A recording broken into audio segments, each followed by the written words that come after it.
I like this song. Makes me think of my kids.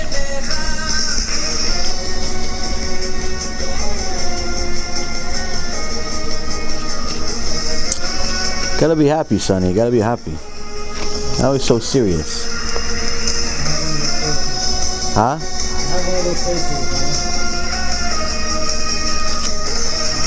Gotta be happy.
What? What? What that music is? Song. Happy song. Don't worry. We'll talk about it too. It's not the show.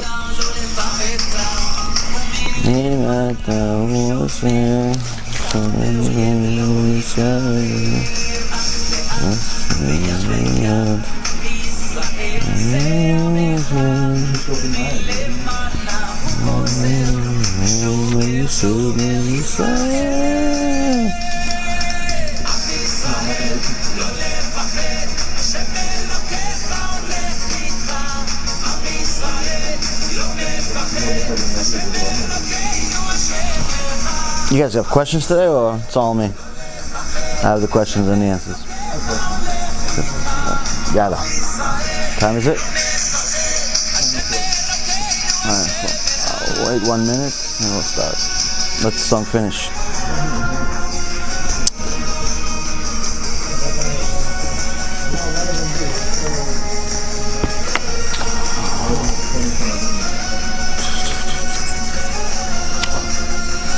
Oh yeah, where is it? Where is it? Where is it?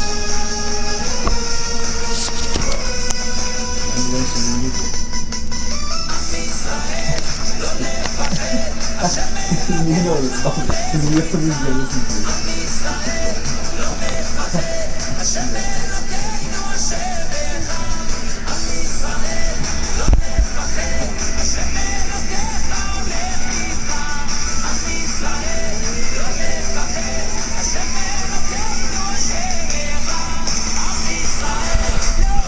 לא לפחד, לא לפחד, עם ישראל, לא לפחד. יאללה. Okay, you want to get started? יאללה. איתון? קמרה? בסדר. בשם השם נעשה ונצליח, שיעור תורה, ברוכים הבאים, ברוך השם. We have our weekly shiur of Stump the Rabbi. Without Corona, Yishtabach Shemo, the Kadosh Baruch Hu loves our Torah, so He wants us to continue teaching Yishtabach Shemo. Today's shiur will be for a refuah shlema for Rabbanit Levana Bat Sarah, Rav Ephraim Ben Shulamit, Rabbanit Sarah Bat Anat, David Ben Esriya, Doris Bat Jora, Dvora Bat Mercedes, Esther Bat Zipora, Serach Batya Bat Sarah, the community of New Rochelle, the community in Brooklyn right now that's struggling with this coronavirus, Hashem Yishmor. And all of Am Yisrael, Bezrat Hashem, will have refuah shlema, refuat anefesh, refuat aguf. So, reason why I played the song is two reasons. Number one, it's mitzvah. Mitzvah liyot b'simcha. Mitzvah liyot b'simcha. And you're going to say, wait a minute, hold on a second. Now you're picking to be b'simcha. 6 years you're scaring the lights out of us. Now you're going to be in simcha. And that's the mistake that people make. People make mistake where they think that just because you talk about Yirat Shamayim, then you do not have simcha, you don't have happiness. And that's a mistake that a lot of people make. It's the idea of learning Torah, learning about Yirat Shamayim, learning about punishments, learning about rewards once in a while, learning about the tzaddikim, learning about Moshe Rabbeinu and Avraham, Yitzchak and Yaakov. It's all the same Torah. It's all the same Torah. Whether it's the issues of Kafakela, Hashem Yishmor V'Yatzil, or it's the issues of Moshe Rabbeinu, splitting the oceans for Am Yisrael after Am Yisrael finally passed the test and had their leader of the tribe of Yehuda, Nachshon ben Aminadav, jump into the ocean and put his life in danger to show that he has emunah, and the rest followed. Point being, Rabotai Karim, when you're learning Torah, you're supposed to be b'simcha, meaning that it doesn't matter what you're learning when you know this is the word of HaKadosh Baruch Hu.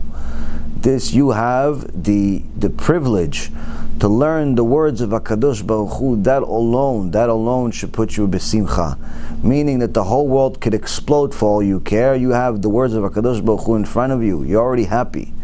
Now you're going to say, wait a minute, okay, but why now? Why now? It could have been last month, 2 months ago, 3 months ago, before the disaster strike. And that's exactly the point. You see, the words in this song touched my heart quite a bit, and one of the reasons is because he says, Am Yisrael lo tefached, Am Yisrael, don't be scared. But wait a minute, but we talk about Yirat Shamayim, you're supposed to be scared. Reshit Chochma, Yirat Hashem. Beginning of fear, the beginning of wisdom is fear of Hashem. You're supposed to be scared, right? Yes, you're supposed to be scared, but only from HaKadosh Baruch Hu.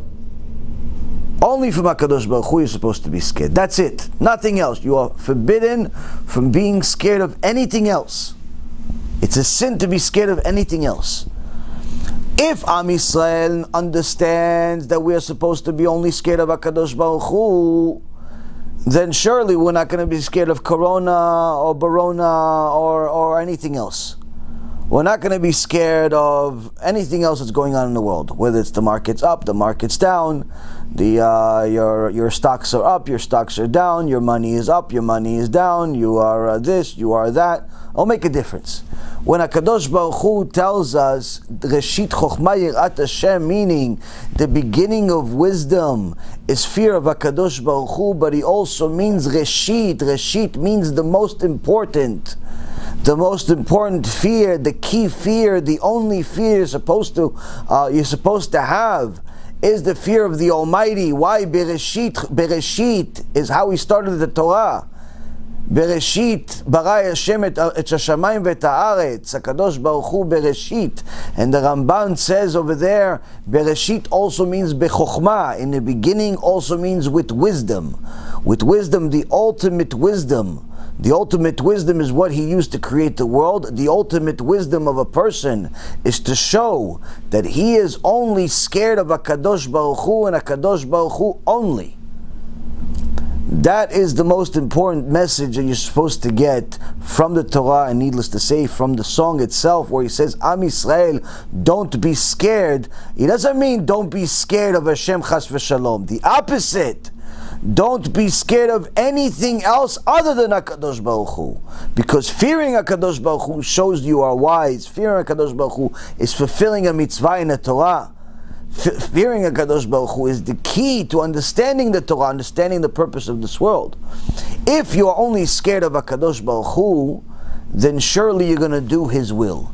Surely you're going to do what He wants you to do, and in essence you're going to end up getting all of the benefits and the rewards that He has to offer both in this world and the next. Now, when we do not have the right amount of fear in HaKadosh Baruch Hu, it hurts everything else. It's like a domino effect. Suddenly, that emunah that you thought you had is tested.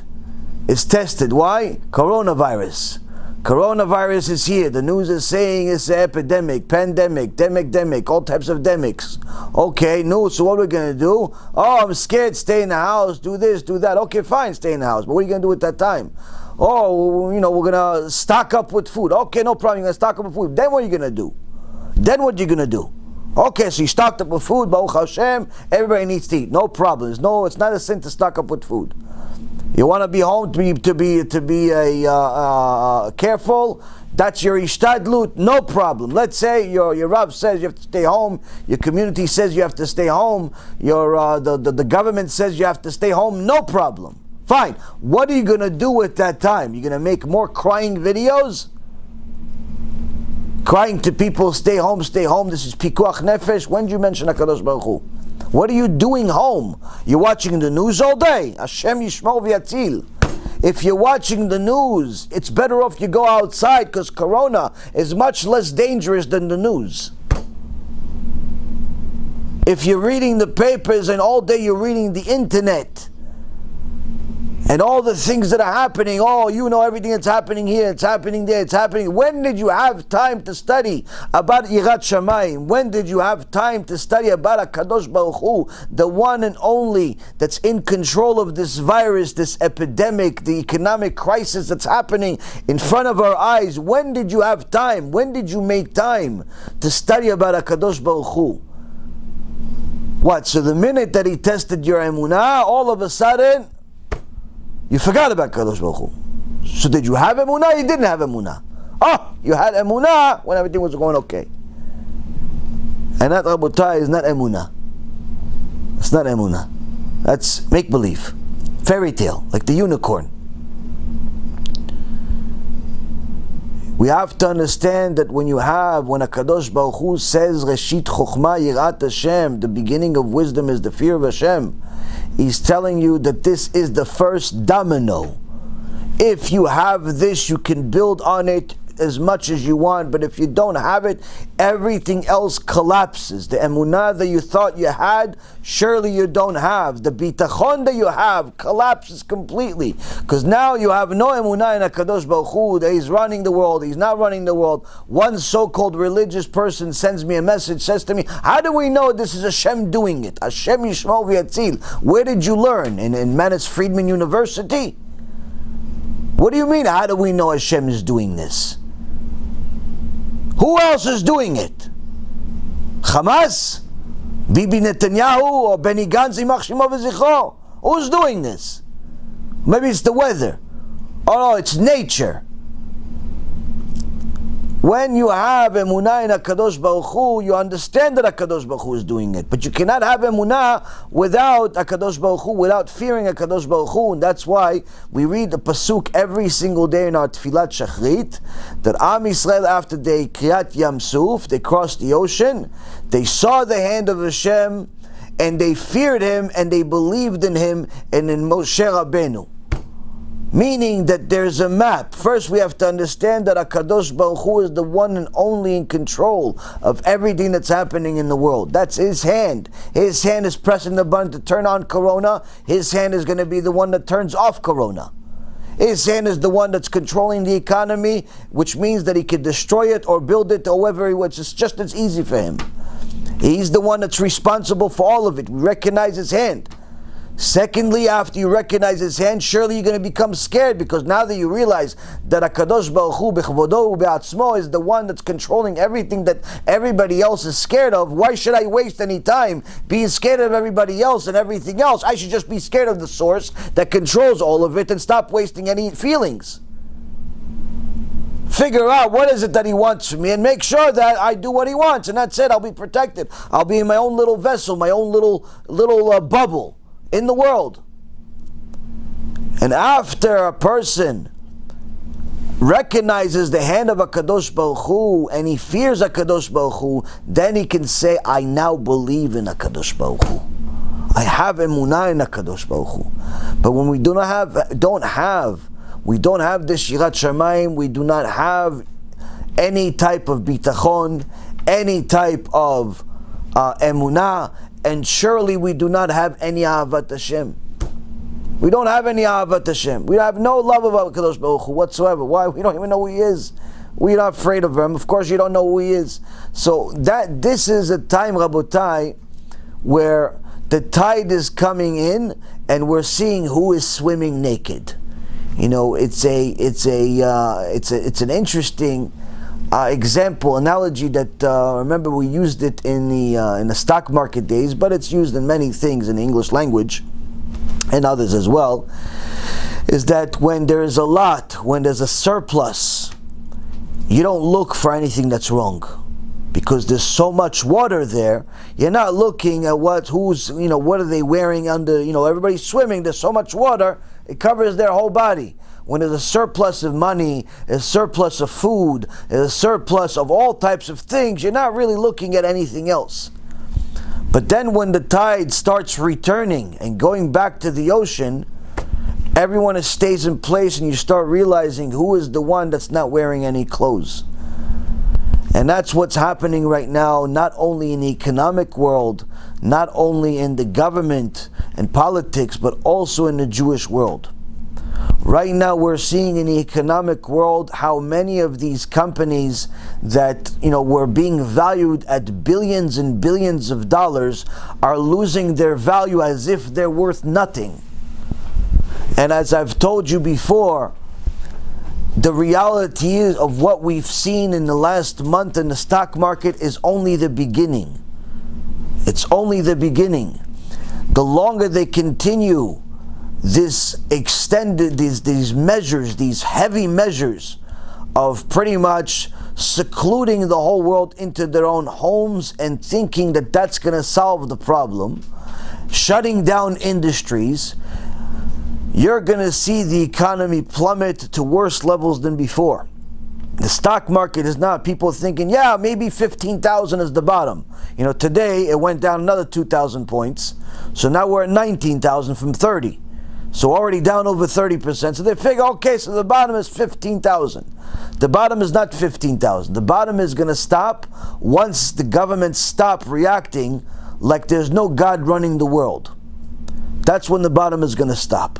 Now surely HaKadosh Baruch Hu also is not going to let them do things he doesn't want them to do, so he may just cause them to stop it with different things, whether it be a cure that we already have and we don't need to make, like somebody said recently today, that there is a possibility, there is a medicine in Japan that they treat all types of lung disorders and lung disease with, that actually could work for this coronavirus, so which means that it's not going to be difficult to manufacture it, since it already exists. There's already a system for it. You just got to pretty much scale it to much bigger levels. Or it could be a lot of other miracles that HaKadosh Baruch Hu could bring, and he could just stop everything because the people are not stopping and they're not doing TeShuva and they're not realizing who's the hand that's pressing the button to make everything go bad. He could do it, or he could just let it continue until he decides otherwise, or until people do TeShuva. So the point being, Rabotai, is that right now you have a stock market that could literally go to almost nothing. And the reason why is not because the companies are worth nothing, but because we are seeing right now that the valuations of the market today are not what they were a month ago. They were not ever that. They were not going to be that. And the reality is we're seeing who's swimming naked. We're seeing that what was holding up this market was simply a bunch of sticks, a bunch of little wooden sticks, toothpicks. Because the second they got second guessed, we're seeing how they're plummeting. You're not seeing anybody out there holding up strong just because they're a strong company, whether there be a Boeing or a General Electric or any of these major corporations that are multi-billion-dollar companies. You're not seeing anyone hold up, with the exception of the companies that are actually benefiting from this, like a Clorox, because people are insane and they're literally buying enough materials from Clorox to recreate a new civilization. The point being, Rabotai Yekarim, is that we're seeing that the whole thing is held up on sticks and it's going down. And what's going to happen, I'm going to give you a little insight, is that as these strong measures by the governments continue, the economy will continue to deteriorate, but then there's going to be a boom. And that boom is coming soon. No more than a month from now, possibly within the next 2 weeks. And the reason why is because in the market, there's something called earnings season. Every 3 months, major corporations around the world announce what they've done, what they've achieved in the last 3 months, but more importantly, what their expectations are for the coming 3 months and the coming year. Now, during this time, stocks go crazy. Because aside from what companies have done and people decide whether they've met their expectations or not, they're much more concentrated on what is the projections. Because the market, as I've told you, is an anticipatory vehicle. It reacts on what people anticipate in the future. In the next couple of weeks, if these measures are not tamed and put under control and the economy put back on its feet, you're going to see one company after another announce something called earnings warning. Meaning, not only did they miss all projections that they had made last year for this first quarter, but worse yet, all projections for the remainder of the year are something that you cannot rely on because there's no business. Or business is down. One guy that I have, a student of mine, tells me his business is down 50%. There's one major company, $1 billion company, sent me an email. What was the email for? Please donate some money so we can stay in business. 3 months ago, they were a multi-billion-dollar company. They're asking their customers to send them donations so they could stay in business. So you're seeing how a matter of a few weeks not being in business, how the whole domino effect is. The longer it continues, the more difficult it is going to be to undo it. Because there's already going to be some dead bodies in the corporate world. And there's already companies making major layoffs. They're firing people, which means that anyone that's disposable and not considered a key employee is getting thrown out. This is a time where people should not play around. If you still have a job, don't play around. This is a time where you become a superstar employee. Don't call any sick days if you don't need them. Don't play around with the stapler. Do work. Why? They'll fire you in a second because everyone's scared. Another student of mine sent me an email and says, listen, they just announced in my company that everybody's hours are down 50%. Meaning, work half the time. Okay, I don't mind working half the time. Do I get the same salary? Obviously not. Yeah, but I don't have half the bills. I don't have half the bills. Okay, you want to give me half the salary, half the time? Fine, but what am I going to do with the other half of my bills? Oh, that's your problem. That shows you how much companies care about their employees. Or better said, care less. It's business is business. And that's what's happening right now, and the longer it continues, the worse the impact is going to be. And in these next couple of weeks, you're going to have some companies, some major companies, start announcing earnings warning. And when that happens and the market gets the next shock effect like it did 2 weeks ago, you could easily see the market cut in half in a matter of an hour. Now, when I said this a month and a half ago, a few people said, you're exaggerating, maybe you're pessimistic. It's not pessimistic. I'm in the business for 20 years. I know more than probably any other rabbi in the world about this, to say the least, and probably more than a lot of other people that are even still in the business. Better said, I understand what HaKadosh Baruch Hu said at the end of days of what's going to happen. And if this is indeed the last chapter before Mashiach, which some people are saying, some people are not, I have no idea. I'm not a prophet to tell you when Mashiach is going to come. We're not supposed to put a time on it. What I do know for sure is that this is definitely a sign from HaKadosh Baruch Hu that we have to pick up our game. Every single time you watch one of these shiurim, whether it's live or it's online, at the end of that shiur, you have to say, okay, from now on, I'm going to add this to my life, this mitzvah to my life, this amount of time to my learning Torah, this midah I'm going to start working on. No more time wasted. Why? HaKadosh Baruch Hu is telling you the pressure's on. And as it says in the Mishnah in Pirkei Avot, the boss is stringent and is running out of patience, but the employees are lazy.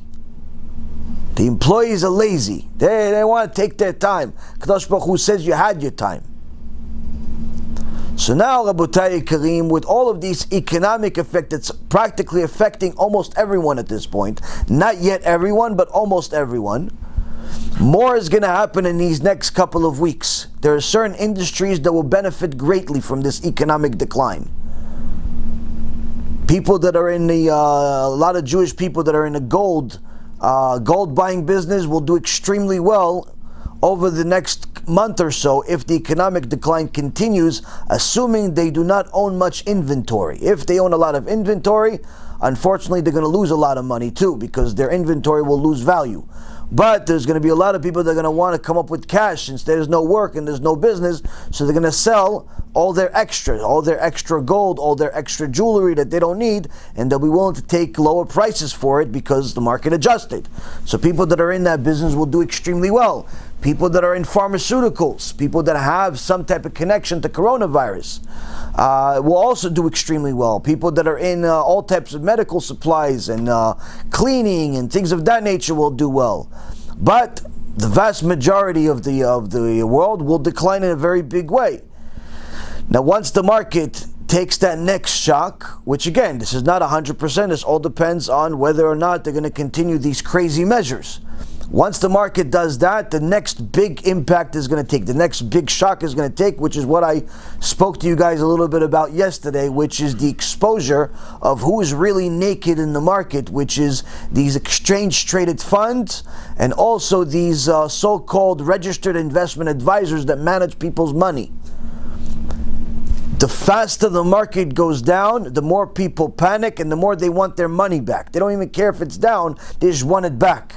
And they're going to want to liquidate things even faster than them going down, and that's what's going to happen, that these ETFs are going to start selling at fire sales these illiquid assets, which will create a secondary aftershock effect. A lot of these registered investment advisors that are holding people's money as so-called advisors are going to expose that they are actually a complete fraud.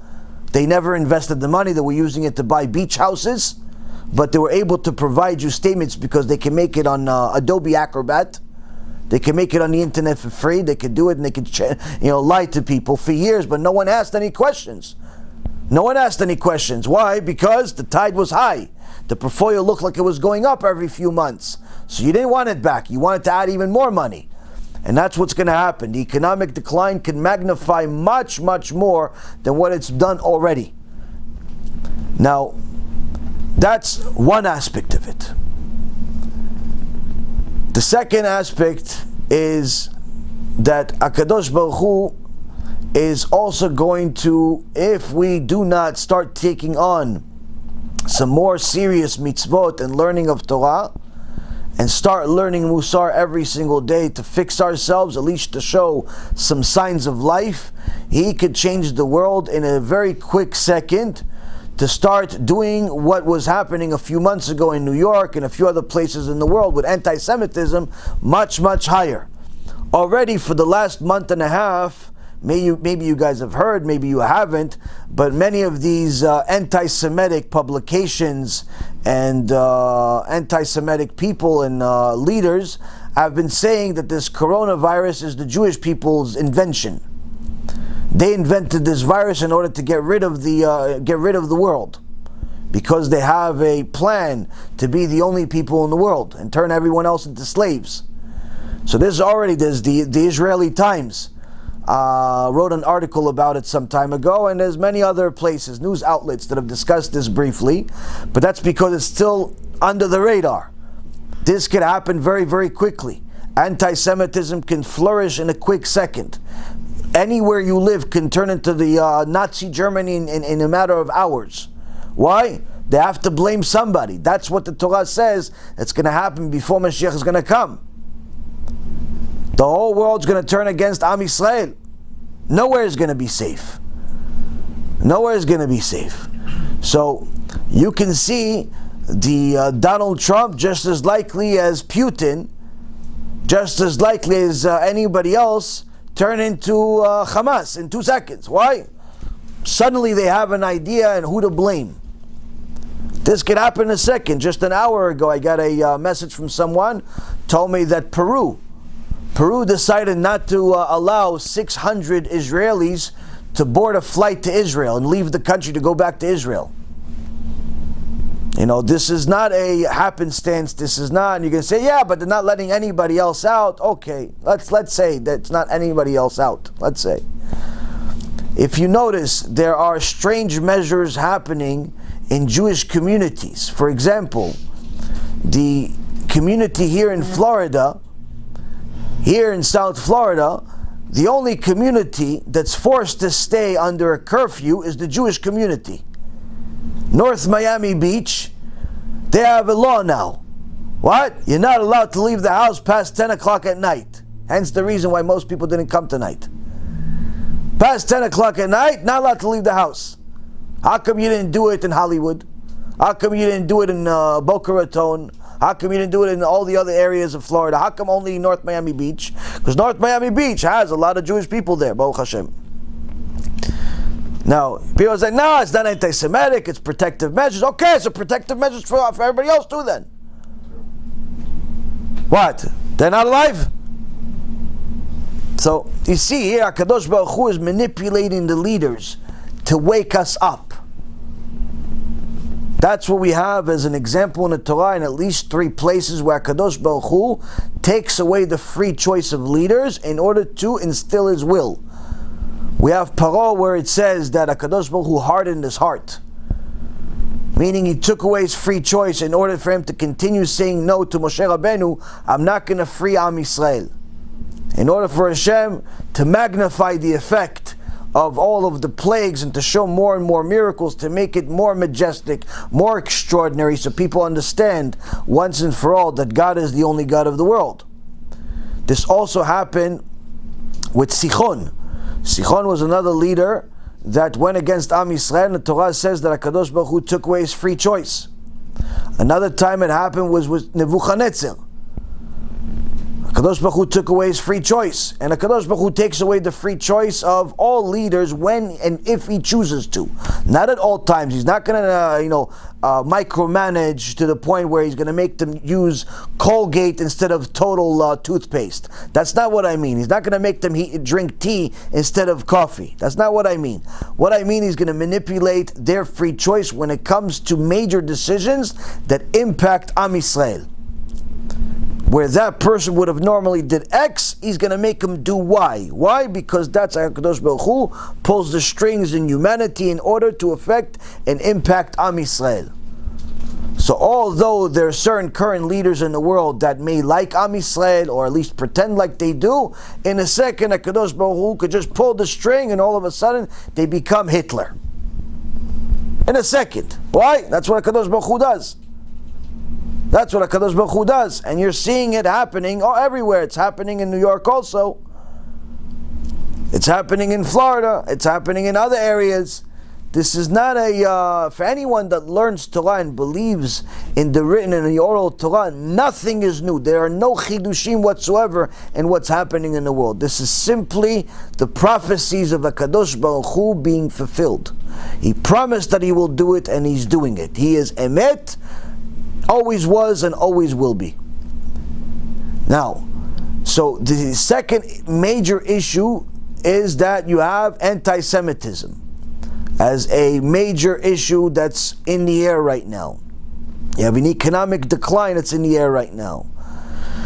You have a lot of things that are happening in the Jewish world that are exposing certain things in certain people and certain communities to show their true colors. Like many times, we tell people that, if your teacher, your rabbi, your kehillah is only talking about one aspect of the Torah that's just love Hashem, but never tells you about the magnitude of sin and what it does to your neshama and what it does to your Olam HaBa, and doesn't mind that a good part of the kehillah is driving to shul on Shabbat, is eating chametz on Pesach, is intermarried, and they don't say a thing about it, or whatever they say is almost supporting it rather than going against it, then guess what? Those kehilot will be hurt the most.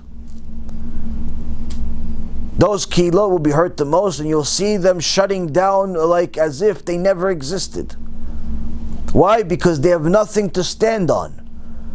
They don't have any real chokhmah, they don't have any real yirat shamayim, they don't have any real emunah in HaKadosh Baruch Hu, and therefore they're acting as if there's no God right now, as if everything is up to them to save themselves, like the goyim. Like, for example, if you've ever been to one of these places, whether it be basements or sometimes, unfortunately, restaurants, they turn on the light and there's a bunch of cockroaches running away. Cockroaches were having a good time in the dark, all of a sudden you turn on the light, they all run away. What, they're scared of light? No, they're not scared of light. They can walk fine in light. I've seen cockroaches in light. They're not scared of light. Why are they running away? Because you're there. Because you're there and that's it, party's over. The problem is, Rabotai Karim, without having real emunah and bitachon in HaKadosh Baruch Hu, we start acting like cockroaches. As soon as a test comes, we start running away. Instead of running to Hashem, we're running away from Him.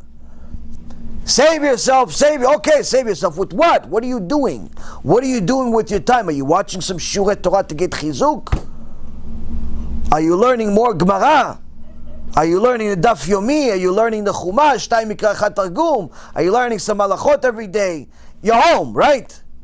You're working less, right? Okay, so what are you doing with that time? If you're watching the news, or you're watching movies, or you're watching sports, or you're playing sports, or you're playing video games, or you're using all of this time that you would have spent working, you're using it to do things that are not Torah, the rebuke will get more difficult. Why? Because HaKadosh Baruch Hu secluded you in a certain point in order for you to reflect and start realizing that there is a life after this life. This life is simply a corridor, it's a short-term stay, it's like renting a room where eventually the lease is up. Whether you like it or not. Every year we renew the lease, but after a while, at some point, the landlord wants to sell the property, doesn't want to renew the lease anymore. At some point he wants to get you out of there and do something else. At some point, HaKadosh Baruch Hu does not want to renew the lease with us. He says, enough, you've had enough time in this world. Move on. Where am I moving on? To the eternal world. In that eternal world, there's only a couple of options, Rabotai Yekarim. I don't have many options. There's a good option, there's a bad option.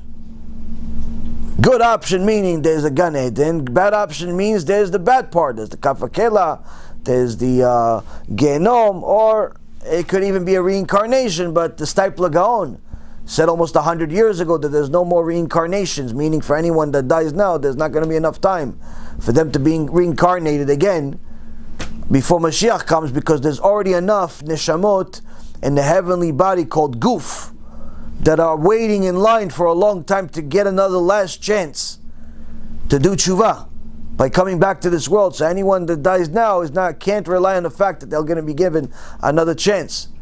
The point being, Rabotai Karim, is that if a person is claiming that he was too busy working, too busy making ends meet, doing all these different things, HaKadosh Baruch Hu says, no problem, you're too busy for my mitzvot.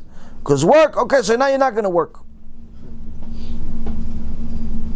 You're too busy with all types of stuff, your mind was not in the right place, you couldn't keep Shabbat, okay, so now you have to keep Shabbat. Why? There's nothing else to do. And if we reflect and we do TeShuva, but real TeShuva, where we're not only going to make a temporary change, we're committing to making this permanent change. From now on, I'm going to be modest. From now on, I'm going to keep Shabbat. From now on, I'm going to learn Torah every day, with or without work, even when I go back to work. And HaKadosh Baruch Hu knows what's in our heart. If people take a stand and start doing what HaKadosh Baruch Hu wants, no corona, no barona, no nothing is going to be able to touch you. Nothing. But anyone that does not take, with no exceptions, whether you're religious or not, anyone that does not take more on themselves at this point is living on borrowed time. Not from Corona, from HaKadosh Baruch Hu. Because now is the opportunity where HaKadosh Baruch Hu is pretty much shaking up the world in order to get you away from everything else and start reflecting on what's going to happen after. Why? Because the older you get, the more you get to know certain people that are no longer here. The older you get, the more fragile you become and start realizing that your physicality is not what it was when you were 20 years old and 15 years old. The older you get, the more stuff you see in life. But sometimes HaKadosh Baruch Hu doesn't want to wait for you to get older. He just wants you to do it now. So whether you're 60 years old right now and you've seen life, or you're 15 or 16 years old and you haven't seen life yet, both of you are seeing the same thing right now. The whole world is pretty much on standstill, on the verge of complete collapse. Why? He wants you to think about the future. Not the future in this world only. The future of eternity. He wants you to start taking things seriously, Rabotai Karim. And that's something that every single person needs to take into account. Why? Because if they do it, and they do it right, nothing can touch them. Nothing can touch them. They'll be okay. No one should say, look in the mirror and say, I'm doing enough. Mistake. Mistake. Every one of us has to do more. So, the point being, Rabotai, is that when you have a God that loves you, He's going to give you many, many chances.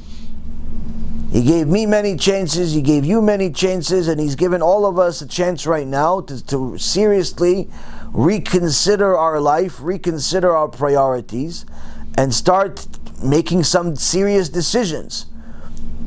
Because if we make certain changes, then this was all worth it for Him. It's worth it for Him and He can stop it. But if not, certain things can change and get much worse. God doesn't want it to get worse unless we force His hand. And I can tell you that surely out of all the options that we had available to us, this was surely the best one. This is what we have right now as a coronavirus is much, much better than a Holocaust. Because it's still in our control to do TeShuva. It's still in our control to live a Jewish life. It's still in our control to reconsider what rabbis we're listening to and what we're going to follow and what we're going to do about life. We're not turned into slaves. But things can change very quickly. If you notice right now, there are certain interesting things that are following what happened in the Torah as part of the plan of Paro. Paro didn't make Am Yisrael into slaves overnight. It was a process. How was the process? First, they used Yosef HaTzadik to make them rich, build the economy.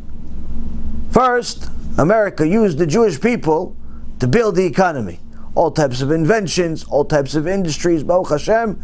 Even though we've benefited from America, America benefited from Am Yisrael, and any country that there was a large Jewish population in there always benefited from Am Yisrael. As Hashem says to Avraham Avinu in Genesis chapter 12 verse number 3, I will bless those that bless thee and I will curse those that cursed you. Meaning, anyone that gives you a blessing, gives you peace, lets you live your Jewish life, I'll give them a blessing. But anyone that goes against you, I'll destroy them. Nazis, they still exist in the world, but they're like little barbarians, roaming around, nomads. There's no Nazi Germany anymore. There's Nazis, but there's no Nazi Germany. Greeks, there's no Greek Empire. Most people have never been to Greece. It's a vacation resort. The empire turned into a vacation resort. Bankrupt one too. Okay? The Spanish Empire is not empire at all. There's nothing empire-ish about it. The Roman Empire, there's no empire at all. Babylonian Empire, it's not even called Babylon anymore, it's called Iraq. And only bad memories about it, including from its own citizens. All of these Persian empires is in a revolution every day. That's Iran. All of these so-called empires that went against Am Yisrael, they're nothing now. They're nothing. But there are large communities of Jewish people around the world that can choose whether they are going to be the blesser or the curser. Unfortunately, that also has a lot to do with us. If we bless Hashem and thank Hashem and have emunah and bitachon in Hashem, when we do good, Hashem will continue giving us good. The problem is we didn't do enough. Things were good for a long period of time. We got to a status of being the richest we've ever been, the most successful we've ever been, the best status for the Jewish people since the time of Shlomo HaMelech. But unfortunately, the religiosity of Am Yisrael continued to deteriorate. The lovey-dovey strategy of teaching people Torah apparently didn't work because people became less religious. People became less religious. So we did not bless Hashem when things were good. And that's why the Gemara in Masechet Avodah Zarah says, Hashem says to Am Yisrael, there's nothing better than when you are suffering. Why? He says there's no better time than when you're suffering. He goes, why? Because when you're suffering, you're close to me. Meaning that this is something, unfortunately, we've repeated time and time again. He gives us the blessings, we forget about him. That's why the Sefer Dvarim, the book of Deuteronomy, has a specific mitzvah. When Hashem gives you the prosperity, don't forget him. Unfortunately, we forgot him. Whether it's the religious world, non-religious world, everyone's at fault, but unfortunately more fault is the religious world. And the reason why is because the religious world doesn't care so much about the non-religious world. They don't care enough about them to let them know that if they continue being not religious, we're all going to suffer. Everyone just wants to take care of themselves, just like this coronavirus. Seclude yourself, take yourself, stay in your house, alone. Okay, fine, alone. No. What are you doing alone now? How are we moving forward with being alone? What's the being? How's the alone treating you now? People are losing their mind. They're making all types of stupid videos in their houses. Singing, dancing, putting costumes on, all types of nonsense all day. They have nothing to do. Why? Because they're not learning Torah, which is really what this seclusion is for. Instead of learning Torah, people are sending each other videos of themselves rapping.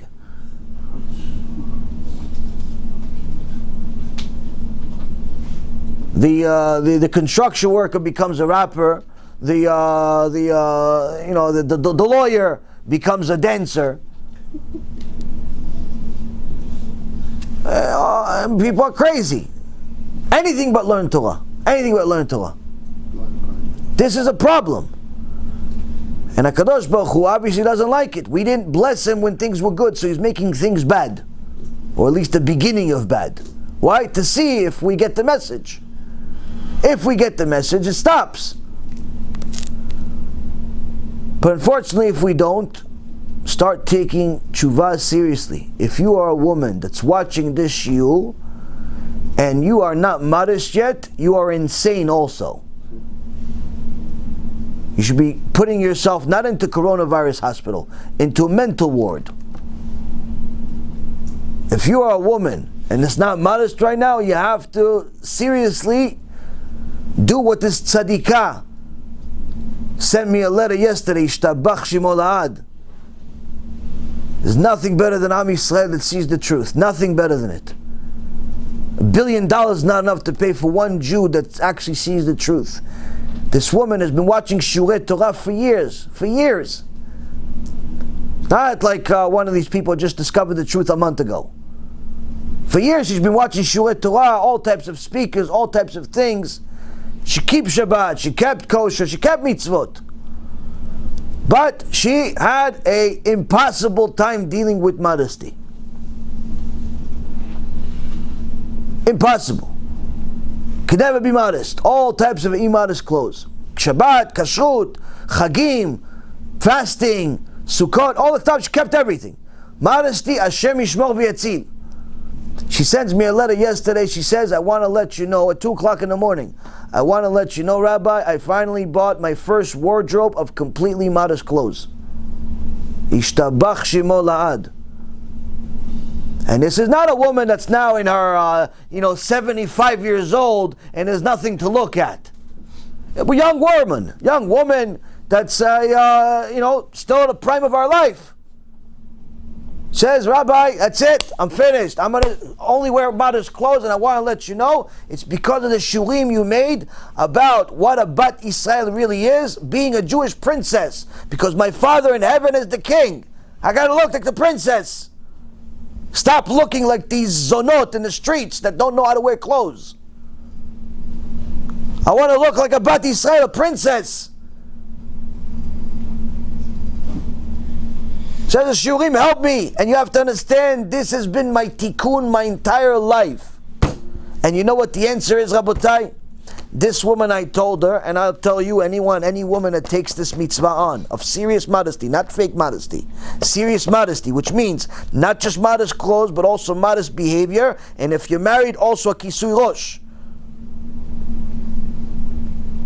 A married woman must have a kisui rosh unless she doesn't have a rosh. If you do not have a head, don't have to cover your head.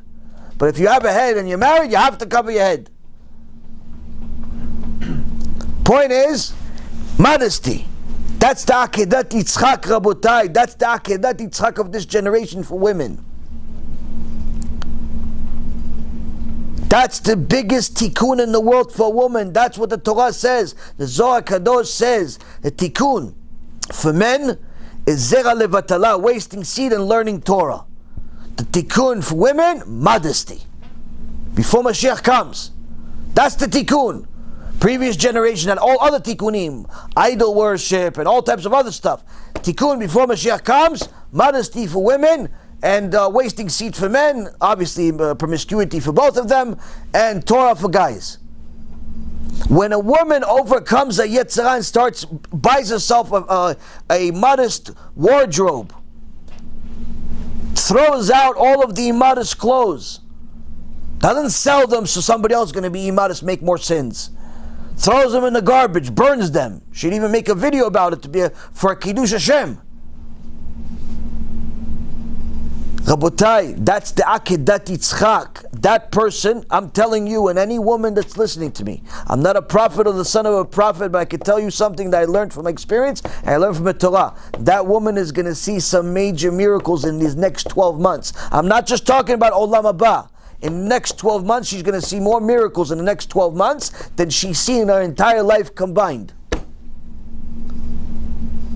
Surely it's going to be difficult. Surely it's going to be all types of tests. But a woman that takes on modesty when it's difficult for her, it's the greatest thing in the world, Rabotai.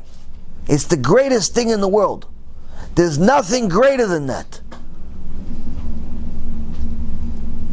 I'm not talking about a woman that's 75, 80 years old and finally she's going to be modest. Okay, it's good for her too.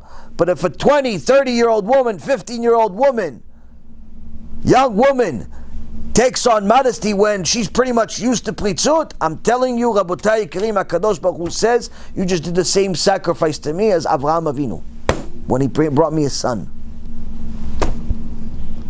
That's how you get it. When a guy takes on Tikkun HaBRIT and learns Torah seriously, Rabotai Karim, there's nothing greater in the world than that. Nothing greater in the world than that. A person needs to understand, if he does not keep his brit, he's not going to be able to do tshuva. Even Shabbat, he's not going to be able to keep completely.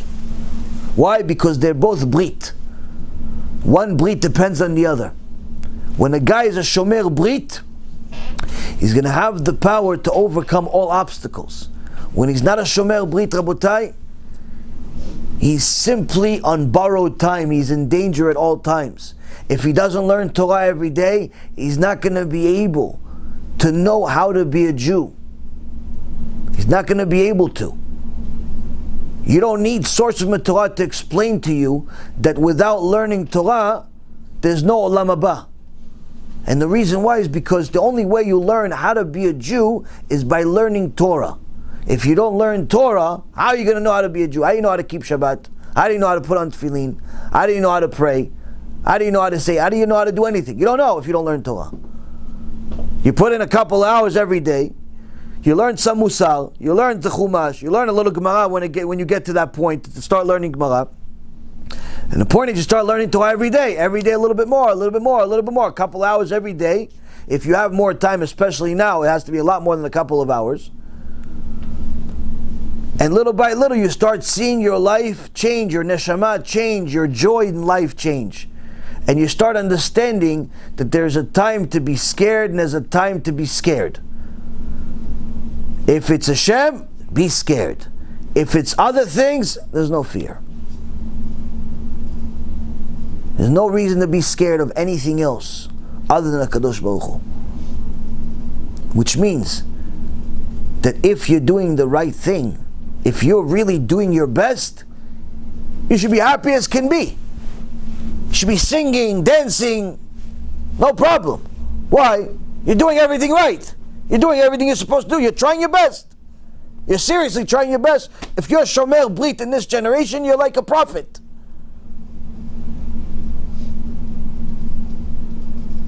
Why? There's not that many. There's not that many Shomer Brit. And it's good news for Klal Israel and the world. I got news today that Baruch Hashem our CDs are ready, the USBs are ready, and Be'ezrat Hashem they're going onto a shipment now. As we speak, Be'ezrat Hashem they'll be in the next month. So it's officially being shipped, Be'ezrat Hashem. That's the real cure for a virus much, much worse than Corona. It's called HaBRIT. When people are not Shomer Brit, nothing's going to work. And this is really important for people to understand. Torah talks to us a lot about HaKadosh Baruch Hu wanting His nation, wanting His firstborn, loving His firstborn. But Torah also talks to us about Hashem rebuking us, telling us that when we do wrong, He has to punish us. Not because He wants to punish us, but sometimes you have to punish your child in order to get him back on the right direction so you don't lose him. It's time that we all start acting like good kids. There's no more 50-50 tshuva. If you're not learning Torah every single day, your tshuva hasn't even started. If you're a woman that's not modest, your tshuva hasn't even started. If you're going to a bet knesset or listening to shiurim by people that are not telling you strong musar, strong things to change your life, you're listening to the wrong speakers. You're wasting your time. It's not even considered Torah. And I'll finish this up before you guys start with some questions.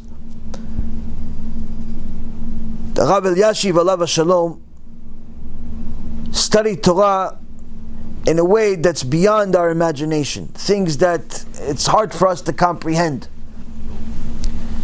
Only thing he wanted in life is Torah. He would sleep 3 hours, 3.5 hours a day.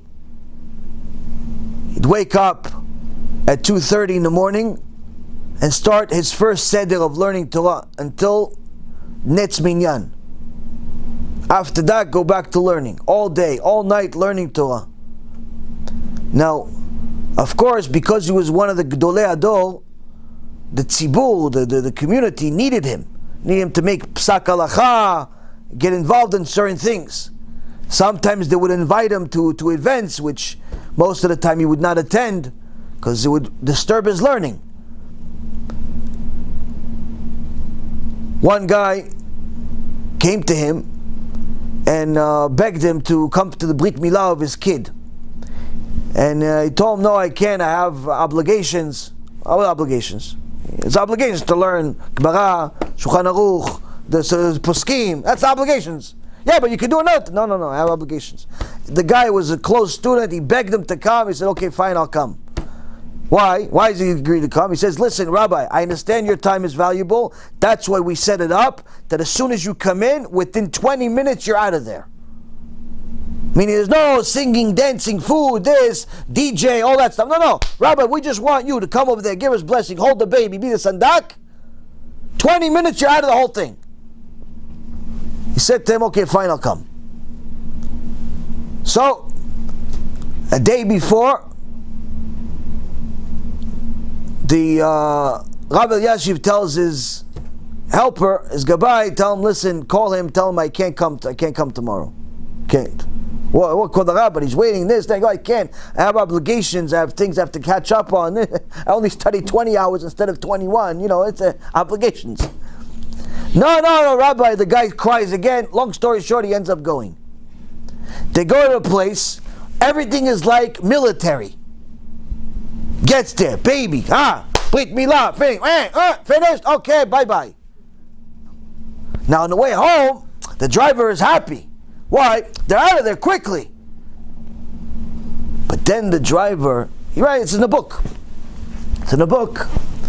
And he says, I learned a lesson about how Rabbi Elyashiv looks at the world from that day. It took me to a different world. What happened? He's happy as can be. Why? They were in the party and made the people happy. Great, right? And get out of there in 20 minutes. Everything worked as planned. So he's proud. He said, so the rabbi is going to be happy with me. He's like, so Rabbi, Baruch Hashem, see, everything worked out great. You were out of there in 20 minutes. And Rabbi Elyashiv waited for a moment and looked at him and says, 22 minutes. 22 minutes. He calculated every second of his day. Now you may think, wow, he's exaggerating. No, you don't understand. He looks at those 2 minutes as now I just lost 2 minutes of Torah. I'm never going to be able to get back unless I make it up. I have to learn 2 more minutes of Torah today. I can't just let 2 minutes fly by. What, you want me to be an Am Haaretz? You want me to be ignorant? What ignorant? You've been studying Torah for 90 years. It's 2 minutes I have to make up. Where's the 2 minutes come from? No one knew. He already studied 20 hours a day. Where is the 2 minutes going to come? And that's another story. Guy comes to him and says, Rabbi, we have this guy has some alachot, things to learn, this, that, and there's a psak, and we need your help. So he wants to meet you. Okay, he's a rabbi, he's Talmid Chacham. So the guy comes, he sits down with him for a half hour. Now it's not half hour socializing, you just talk about baseball, basketball. He's talking about Torah. Half hour. After he finishes, the guy stops talking, finishes, okay, he leaves. Rabbi Yassif says everything he says shtuyot. Everything he was saying was mistakes. What he was saying was mistakes, the guy. He has all these things, it's all full of mistakes. Okay, but the rest of us will say, well, at least we learned from the mistakes, right? Rabbi Yassif says, I have to make it up. What do you mean? It's learning. Okay, there's a mistake. You're gonna make mistakes once in a while. He's learning. He's telling you his mistakes, and you're correcting them. So in essence, that's actually learning. For the rest of us humans, that's learning Torah. We thought that we're allowed to do something, and we found out through the learning that we're not allowed to do it, or vice versa. That's learning. Rabbi Elyashiv, that wasn't learning. That half hour wasn't learning. He says, I have to make it up. So his Talmid saw this. When's he make it up? When's he make it up? Next day, there was a major event. I think it was a holiday. It was Purim or something. It was some type of holiday or something. There's a lot of people in the Beit Knesset, and the helper was lost touch where Rabbi Elyashiv is. He thought that maybe he went to learn somewhere, wherever he was. He didn't know where he was. But then eventually, after the whole fiasco was over, he went to the house. And he says he saw the Rabbanit furious at him. The Rabbanit Elyashiv saw this helper. So Rav, Talmid Chacham, serious Talmid Chacham. Furious at him. Where were you? He goes, oh no, I was at the place. He goes, well, how come you weren't with the Rav? How come you weren't with the Rav? You're supposed to be next to the Rav all the time. Where were you today? Because no, I looked for the Rav. I thought he left. He says, how? She says she rebukes him. How could you not pay attention to the Rav and not know where he is, especially a day like today? He says, what? What happened today? He says, today he was making up for those missing times that he made up for the last few days. There was the meeting, there was the Torah that wasn't Torah, it was this and that. He was making it up. So he says, Rabbanit, what does it mean he's making it up? He says, when he makes up Torah, that means that he takes away that time from sleeping. Meaning, instead of the normal 3 hours he's sleeping, he only slept for an hour. Why? He has to make up the 2 minutes, the 30 minutes, the 15 minutes. So he tried to make up all that Torah, 2 hours of Torah, today. So he's a lot more fragile today. He's already 100 years old. How come you weren't careful to know where he is and take care of him? 100 years old. Over 100 years old. What do you think he was? 20? He had to make up his Torah. Where did he make up his Torah? Not from family time. Not from other Torah. Where? From sleep. That's a person that understands that without Torah, there's no life. There's simply no life. Rabotai Yikarim, I'm telling you this seriously. Right now, HaKadosh Baruch Hu is simply testing all of us.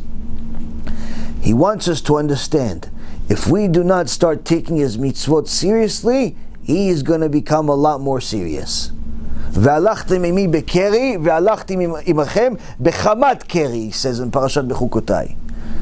If you treat me with casualness, just say this is nature, this happens every so often, this is just going to go away, this is just going to wash away, and treat the global rebuke as if it's nothing, and continue our behavior of forgetting God, continue our behavior of not learning His Torah like we're supposed to, continue listening to false speakers, fakers and losers, continue to say all types of heretical things, continue living by heresy, continue being immodest, whether you're male or female, continue making major sins like Chilul Shabbat or wasting seed, you continue acting as if there's no God in the world. HaKadosh Baruch Hu says, V'alachti imachem bechamat keri.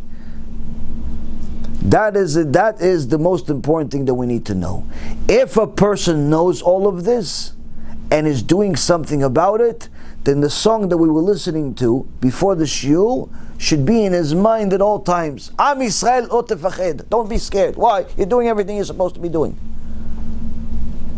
You're doing it, you're learning Torah, you're modest, you're watching your brit, you're watching your eyes, you're honest in business, you're doing everything you're supposed to, Yishtabach Shemo La'ad, you're okay. You're okay, nothing's going to touch you. Nothing's going to touch you, Rabotai, nothing. But if we're not doing everything, then we have a lot to be scared. If you're Bat Israel, you have to take on modesty right now.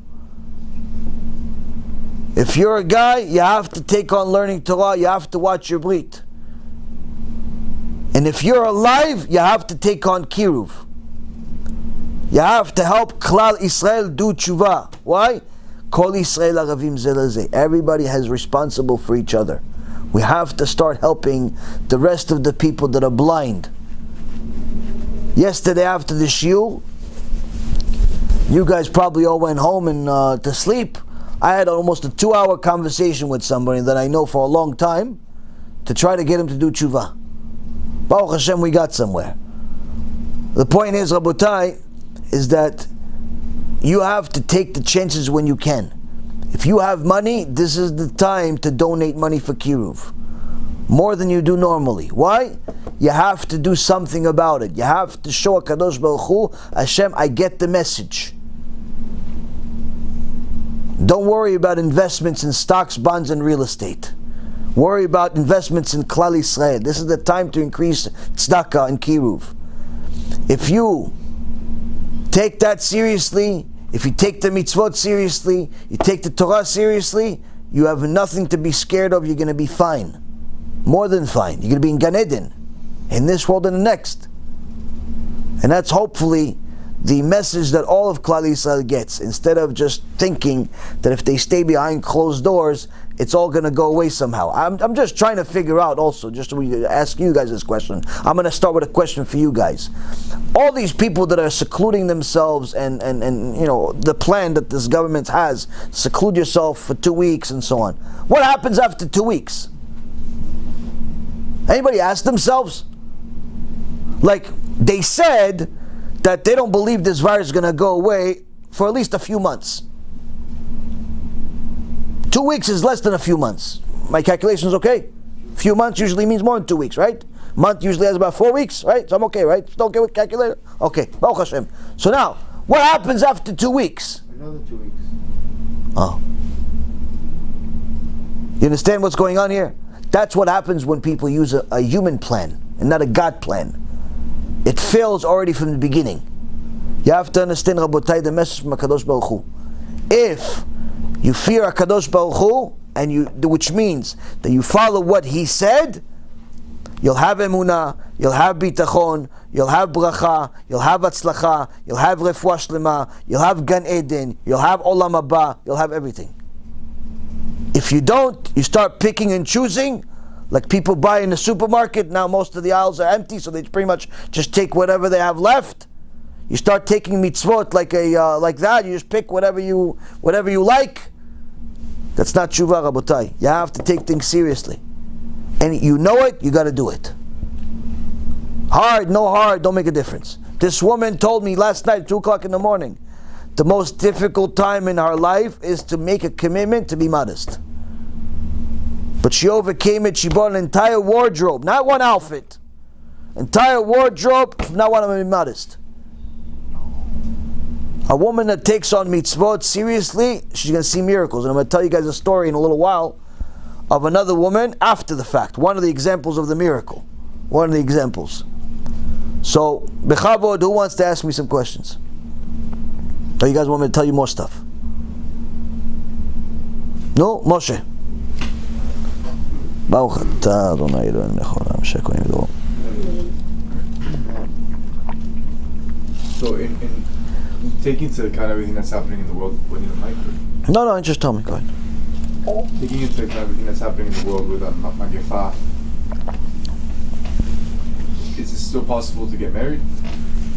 Still possible to, so considering everything that's happening in the world, is it still possible to get married? Yeah, taking into As long as you have a boy and a girl and they're both alive, sure, why not get married? What's the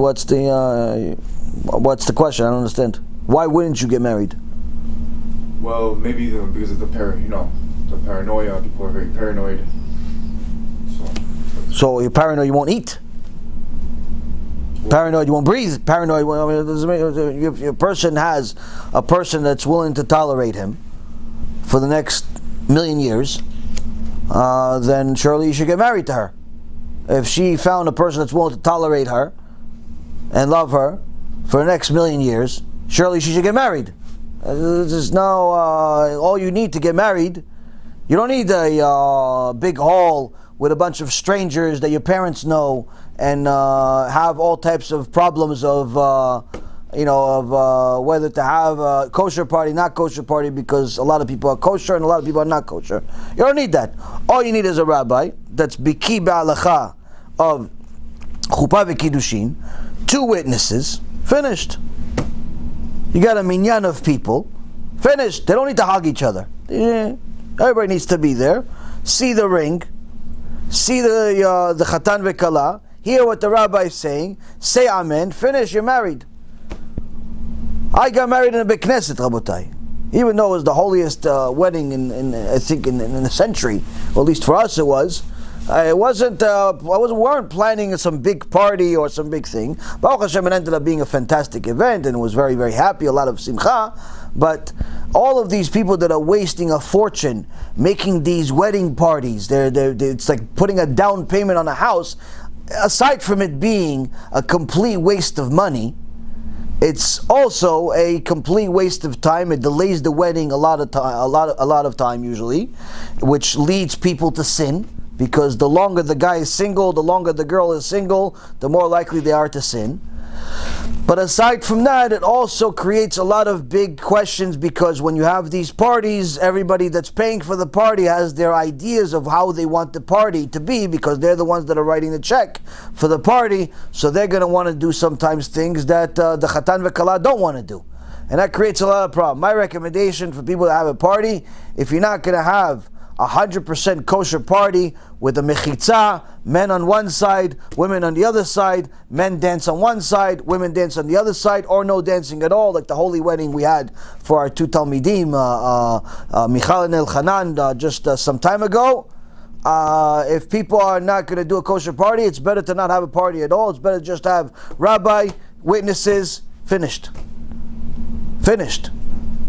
There's no obligation to have a party.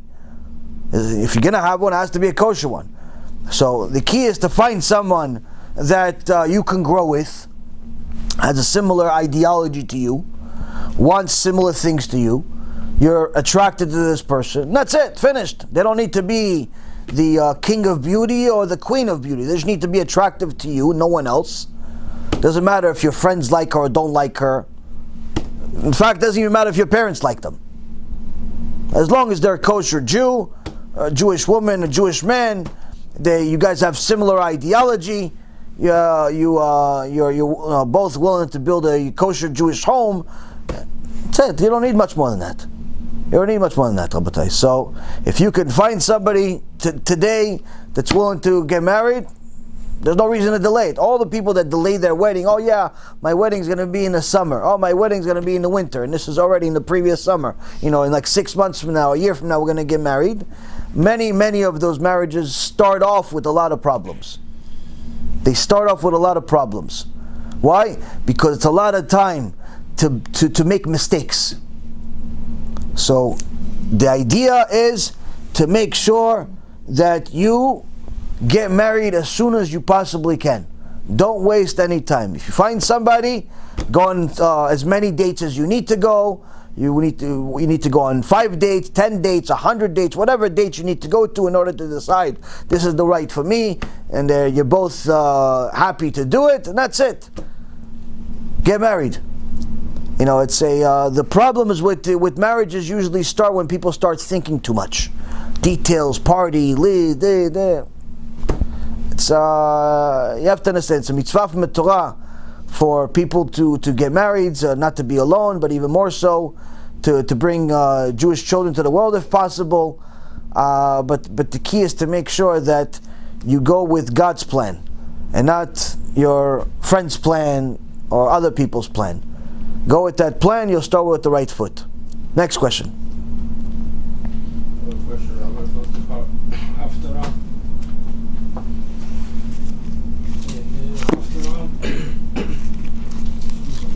In Haftarah, what are they talking about? Who is this prince? What Haftarah are you talking about? Ruach HaKodesh doesn't always work. This sounds like more of a specific question. Well, they say here that the prince is responsibility to bring burnt offerings, and they talk about a prince of Israel.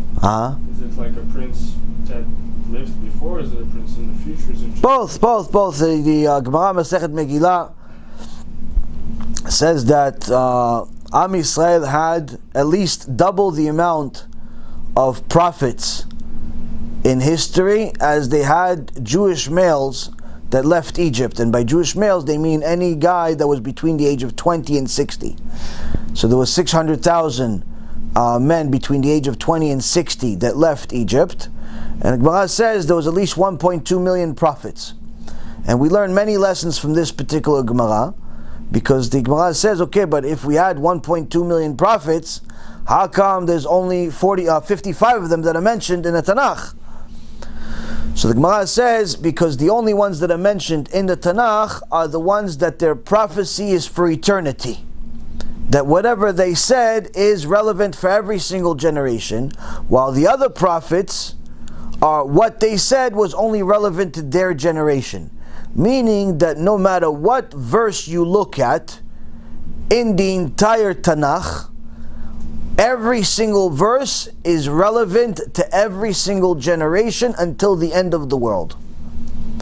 So if they're talking about a king, they're talking about not only a king that's specifically mentioned by name or sometimes not mentioned by name, but they're also talking about a king in the future. If they're talking about Brit Milah, it's not only talking about the Brit Milah of Avraham, Yitzchak and Yaakov and Am Yisrael and so on, it's also talking about the Brit Milah that you, Zat Hashem, will do for your son. If it's talking about Shabbat, it's not only talking about the Shabbat that Am Yisrael kept even in the desert, but also the Shabbat that you have to keep now today, 3,300 years later. Every single verse is relevant to every single generation until the end of the world. That's one of the key things. So, if you study the Tanakh, whether it's the 5 books of Moses or it's the rest of the Nevi'im, you have to study it with Jewish commentary. You have to study with Jewish commentary, or else you're not going to understand who, what, when, and how. You're not going to understand. And you have to read it with Jewish commentary by Rashi. And if you want to go even deeper, you go to the Radak, you go to the other Mefarshim, the Ramban, and so on. And try to see the behind the scenes of everything. Without reading it, you're not going to understand anything. That Chumash that you're using, which is the same one Chumash that I'm using, doesn't have commentary on the Haftarot. It just has the Haftarah for reading purposes. So if you want to study them, then you have to study them in different books. In different books, because they'll offer you some commentary that will give you some more light of what's going on. I can give you guys an example of how this happens. For example, there is let's show you.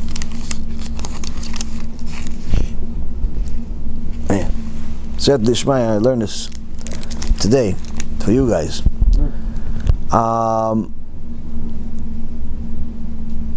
In the Book of Kings 2, in chapter 9, you have a very unusual situation.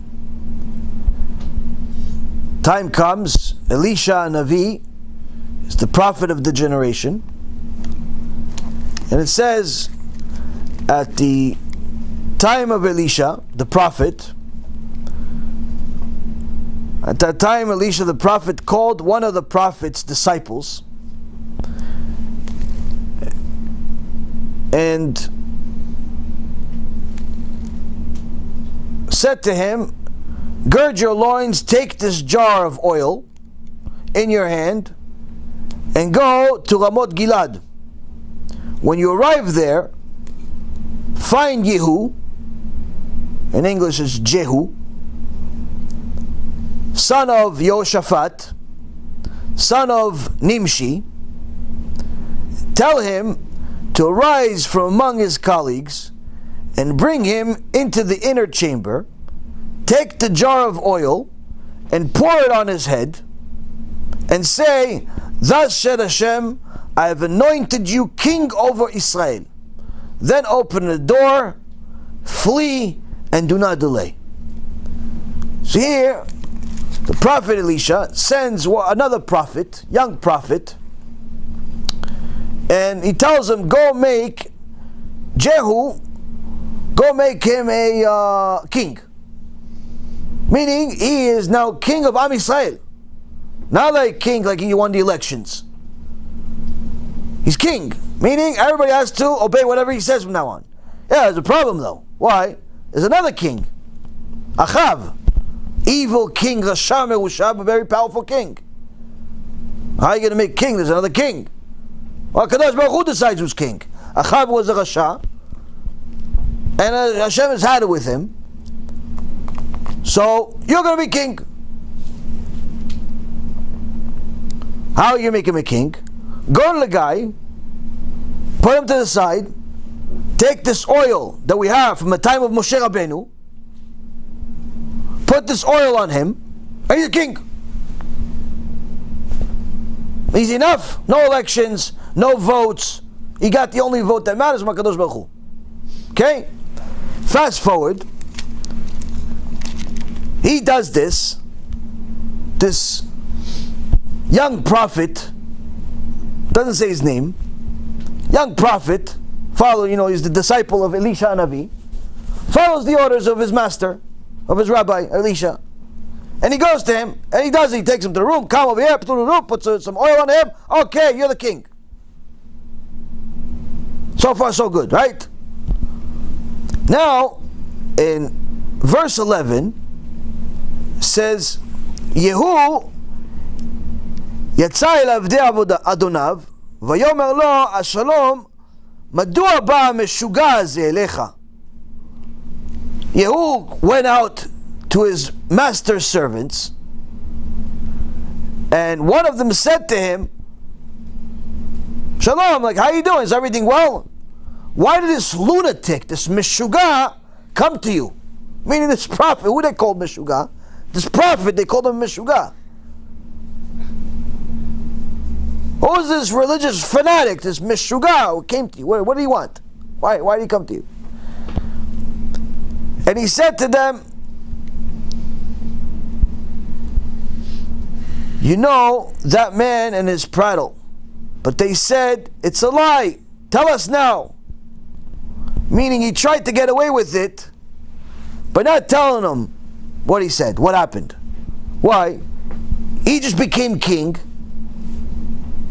And as a king that they're serving, it's not like they're in a different place, different city. They're in the castle, they're in the place, there's a king in there. They work for the king, he works for the king. Now he's become the king and said, you're the king, I'm going to kill you. A moment ago, you called the guy Meshuga, this crazy guy. Now he's saying this, so according to them, he's a Meshuga, he's crazy. In reality, he knows that HaKadosh Baruch Hu just made him king. He doesn't know how they're going to react to it. Not only are they already insulting this guy, but on top of it, if somebody says, I'm king while there's a king, what is that called? Mured b'malchut. You're going against the king, they kill you. But he knows that this is a tzaddik. He knows that there's no getting away with it. So what does he say? He replied to them after they said, no, you're a liar. Tell us what happened. Like he said to them in the beginning, no, it's nothing. Nothing happened. And he said, you're a liar. Now, question is, hold on a second. If some crazy guy, somebody that's, has some serious problems, mental problems, comes and says something, is anybody going to care what he said? No. Oh, they say, he's a liar. What liar? Why, he's crazy. So how come they care? How come they say, no, he's a liar, you're a liar? You just said he's crazy. You say he's a lunatic. Why do you suddenly care about what he's saying? Put the battery on, the phone's dying. And also connect the thing to it, please. Why do you suddenly care? A moment ago, you said he's a Meshuga. Why do you care what he said? So Chazal over there, if you look at the commentary, says, the reality is when Am Yisrael, when people call someone that tells the truth a Meshuga, they call him crazy. Why do they call him crazy? Why do they call him fanatic? Because in reality, his words affect them, bothers them. They know it's true, but they don't want to accept it, so they call him crazy. That's why they care, because if he was really crazy, why would they care what he said? If some crazy guy came over here, said to you like that, you're going to care what did he mean? What did he mean? What is he saying? No one's going to say that. No one's going to say that. What is he saying, Rabbi? No one's going to say that. Why? He's a Meshuga. So how come they care enough to say, no, you're a liar, we want to know what he said to you? Because the Chachamim, you read the commentary says, because they didn't really mean Meshuga like that. They meant like he's a fanatic, religious fanatic. And then now it explains what happens next. He says once he sees that they care, and it's not that they're just insulting him, he replied to them, Yehu replied to them, says, such and such did he say to me, saying, thus said Hashem, I have anointed you king over Israel. He tells them the truth. What do? Hurriedly, each of them took his garments and put them underneath him, on top of the steps. They sounded the shofar and said, Yehu has become king. Wait a minute, 2 minutes ago, not even 2 minutes, 30 seconds ago, you called the guy a meshuga. You didn't care what he said, you were insulting anything, you're all working for the king. Now, not only are you listening to what this meshuga says, but you're listening to the extent where you're putting your life in danger. Everybody took off their clothes, their fancy clothes, because they work for the king. These are generals. These are not like some avdim, some slaves. These are the top officials. They take off their things to make him like a stage, so he can stand on top of it because he's the king. Take off their clothes. Please, please stand on my $5,000 suit. Please stand on my $10,000 suit. Please, please. You're a king. It's beneath you to stand in the same ground as us fools. Stand on top of it. Take out a shofar. God made this guy king. What do you think? They're crazy? No. They knew it was true the whole time. They didn't want to accept it, but they realized time's up. Now, without commentary, you would not understand anything I just said. Without commentary, I wouldn't understand it to tell you the story because it doesn't make any sense. First, he send some guy. Why is he sending some guy? Why didn't he go himself? Then it tells they call the guy crazy. Then the next thing you know, he's king. It doesn't make any sense. That's why, Rabotai Karim, when we read Torah, if we're not reading commentary, it's like a blind person trying to read without anything, without the special things they have for blind people, without any type of sound, without anything. It's not going to work. You ask a blind person, to describe the sky to you, it's not going to work out. Why? He doesn't know what blue means. He doesn't know what green means. No, but it's blue, but it's like purple, it's like blue. He doesn't have no idea what you're talking about. That's us when we read the Torah without commentary. Same thing with Gemara. Without commentary, you won't know what's going on. So the point is that when you learn Torah, make it a clear understanding in your mind that if you're not going to read the commentary, it's better off you don't read it. You're not going to understand anything. Better off you don't read it. It'll just confuse you.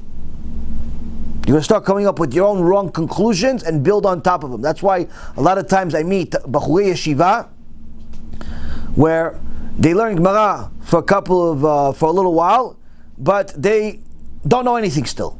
And so, how come? What are you learning now? I'm learning such and such. So okay, this page, what do you get out of it? And they get the wrong conclusion. So how come? Well, how did you get that? He goes, oh, that's what I understood from it. I said, yeah, but Rashi says the opposite. Oh, I didn't read Rashi.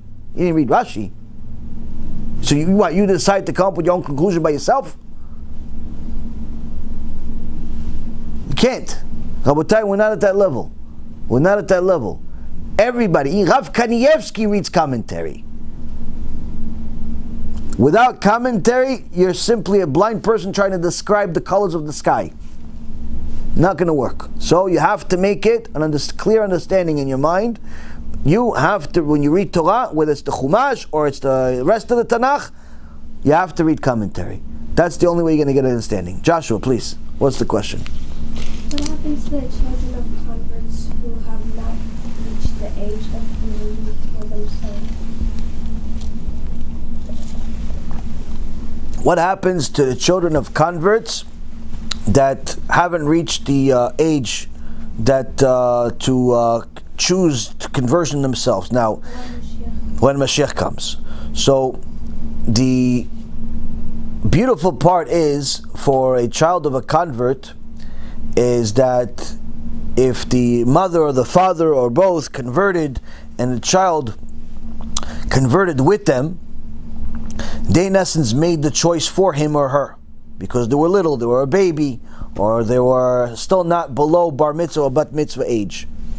And they made the choice for them, but there has to be a secondary meeting with the rabbis when they reach that age, or at least with some Talmidei Chachamim, some people that where it's known that this kid, once he becomes an adult, which for Judaism it's considered bar mitzvah for a boy, which is 13, and bat mitzvah for a girl, which is 12, they have to, in essence, recertify themselves that they want to stay Jewish and to continue a Jewish life. Now, if, let's say, for example, Mashiach comes tomorrow and a 7, 8, 9, 10-year-old child that is technically under the umbrella of the parent that converted them, what happens? Nothing happens. They're considered 100% Jewish, but even better. Why? Why even better? Because once you become an adult, your sins count 100%. Doesn't matter. Once you're 13 years old, there's nothing. If you make a sin, it goes on your account. Whether it's a sin of stealing, or it's a sin of violating Shabbat, or a sin of kosher, or anything else. When you're below adult age, when you're below 13 for a boy, you're not obligated to mitzvot the same way as an adult is. The only sin that's considered in your account is if you waste seed. Meaning if an 11-year-old boy or 10-year-old boy wastes seed, HaKadosh Baruch Hu counts it as 100% sin. Everything else is not. Which means that boy or that girl, if let's say they're 10 years old, Mashiach comes, they're going to Olam HaBa clean, like a perfect neshama that came to the world. They're in a much better shape than all of us here, except Joshua. Why? You go to Gan Eden standing alive, like Yeshua ben Levi, like Moshe Rabbeinu. No sins. You have nothing. Imagine living a life with sins, no sins. We have a custom that's a very smart custom, which is anytime we convert someone, take him to the Beit Din, righteous convert, after the conversion's over, immediately after it's over, after it's done, everybody's done, settled, mazal tov, mazal tov, mazal tov. What's the custom? Please give me a blessing. Please give me a blessing. Why? Why do I ask for the blessing? Why ask for the blessing? You're getting a blessing from someone who doesn't have any sins. Because the day someone converts, they get a brand new neshama. Neshama starts at zero. There's no sins. There's no sins. Imagine getting a blessing from someone who doesn't have any sins. Same thing with a chatan v'kala. Chatan v'kala, if they have a kosher wedding, HaKadosh Baruch Hu wipes out their sins. Wipes out their sins. So that's why we have a custom. Someone that one of our students that gets married immediately, not wait till the next day. Next day the court already made some sins. I'm talking right after the chuppah, immediately, as soon as you can. Ask for a blessing from the chatan and kala if they had a kosher wedding. Kosher chuppah, kosher everything. They're not planning on any type of mixed dancing, nothing like that. They're kosher people. Ask for a blessing right away. Why? They have no sins. Now let me ask you guys a question. If you're going to ask for a blessing from, let's say, someone that's a really nice person, but he has sins like the rest of society. Maybe he's not a rasha, but he has some sins. He has. And then you ask for a blessing from Joshua. Doesn't have any sins. Doesn't have any sins. What do you think what do you think Hashem's going to listen to? You understand what I'm saying here? That's why the Gemara says, HaKadosh Baruch Hu will only send the Mashiach because of the prayers of Tinokot Shel Bet Rabban. Because of the children of Am Yisrael who did not make any sins. Why? Their prayers are elevated to a point that there is no comparison to it. When Joshua prays, I'm sorry for myself, but it's much better than my prayer. Why? HaKadosh Baruch Hu sees me. I'm not trying to make any sins, but once in a while you mess up. You mess up. You yell here, you do this, you do that, you mess up. Joshua don't mess up. He's clean. When little Ovadia prays to Hashem, says Shema Yisrael. When little Sarah says Shema Yisrael to HaKadosh Baruch Hu, when they tell their grandparents Hashem is one, Brit Kodesh, don't touch, all types of things like this, they pray Mincha, Arvit, with all types of things. Guess what? When they pray to HaKadosh Baruch Hu, and I pray, it's like I'm looking like I'm limping. Like my prayer is limping and they're running. Why? They didn't sin. This is why it's very important for parents to teach their kids to pray and encourage them as much as possible to pray and learn Torah. Why? You will benefit to it in such a way you have no understanding. I'll give you a story of how much HaKadosh Baruch Hu loves children that learn Torah. Real story I heard from Rabbi Yaron Reuven Shalom. There was a woman named Sima, and Sima lived a secular life. Husband, 2 kids, and no mitzvot. No, nothing. They weren't learning Torah. Well, as you would have it, HaKadosh Baruch Hu knocks on the door a few times. You don't get the message. Things get worse. Now, one day they went on vacation, or driving. They went on vacation, and the husband said, "Okay, yalla, let's go back home.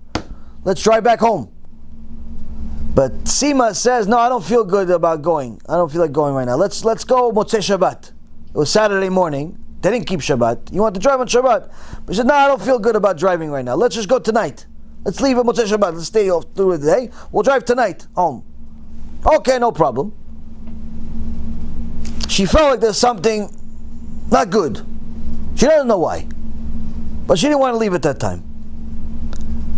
Well, as you would have it, they continued doing whatever they were doing on vacation. They weren't keeping Shabbat. Motzei Shabbat comes, and Sima and the husband and the 2 kids, one child is 4 or 5 years old, and the other one's a baby.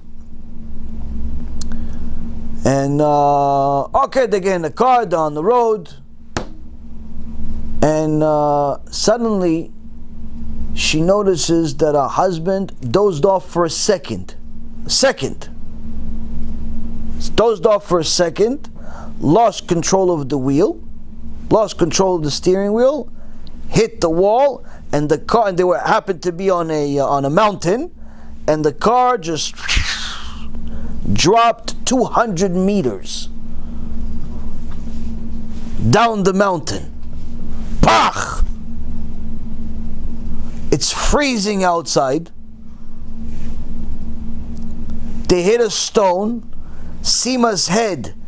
Sima flew out of the car, she says. She has no idea how and what. She flew out of the car, hit a rock, started pouring blood from her face.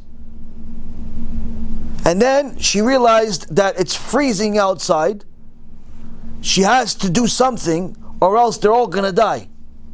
She miraculously climbs a little bit, gets back to the car. She opens the door, she sees a husband died on the spot. Shem Yishmor V'Yatzil. But now she has 2 kids. She opens the door, kid comes out. But the other one is stuck in the back, it's the baby. She can't get to him. The back is crushed. She can't get to him. She says, HaKadosh Baruch Hu. At that moment she understood. When the whole thing was happening, she actually miraculously said, HaKadosh Baruch Hu, please save us. You're the only one that can save us. You already helped me. At this moment when she saw that her baby is crying hysterical, there's blood everywhere, Shem Yishmor. She knows if she doesn't get to this baby, that's it, it's going to be finished, and the car is hanging. It's not like it's not the bottom of the mountain. If the thing moves, that's it, the car goes and finished. She says, Hashem, you've already helped me. You've already helped me enough. Please, if you are real, please give me my baby. Please help me get my baby. She says, to this day I have no idea, but somebody came, took the baby out and put it in my hand. I don't know who, what, when, and how. There was nobody else there. Somebody put the baby in her hands. She has no idea. The door is closed, everything. Someone took the baby, put it in her hands, and finished. As this is happening, somebody else lost control on top, and I forgot to tell you one miracle that happened. As soon as she opened the door and saw saw her husband dead, she immediately press the horn, and the horn got stuck. So it just go beep permanently. That was one of the greatest miracles that happened. Why? Because somebody else got stuck, but heard there's a horn somewhere. Where's the horn? Looked down, saw that there's a car with people down there. They called the police, the ambulance. They had to bring a chopper to get them out of there. Long story short, Rabotai Karim, as soon as they put her in the hospital, she lost consciousness. She went up to Shamayim. She understood this is from HaKadosh Baruch Hu. She understood the message. As soon as she realized all of this, she said, okay, it's time for us to change our life. But how?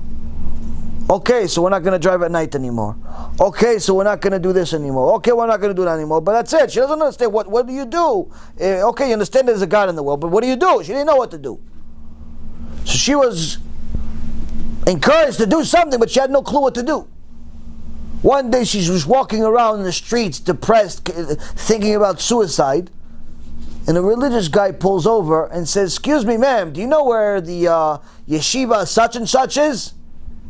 She says, I'm sorry, I think you're in the wrong neighborhood. I live here for 20 years. This is a secular neighborhood. There's no yeshivot here. He goes, no, there's a yeshiva here. Yeshiva here named such and such. It's on street such and such.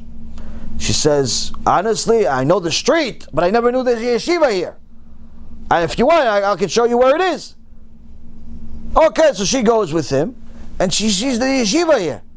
She lives there for 20 years. Never knew there's a yeshiva 5 minutes from her house. She goes, what do you do here? She goes, come in, see it.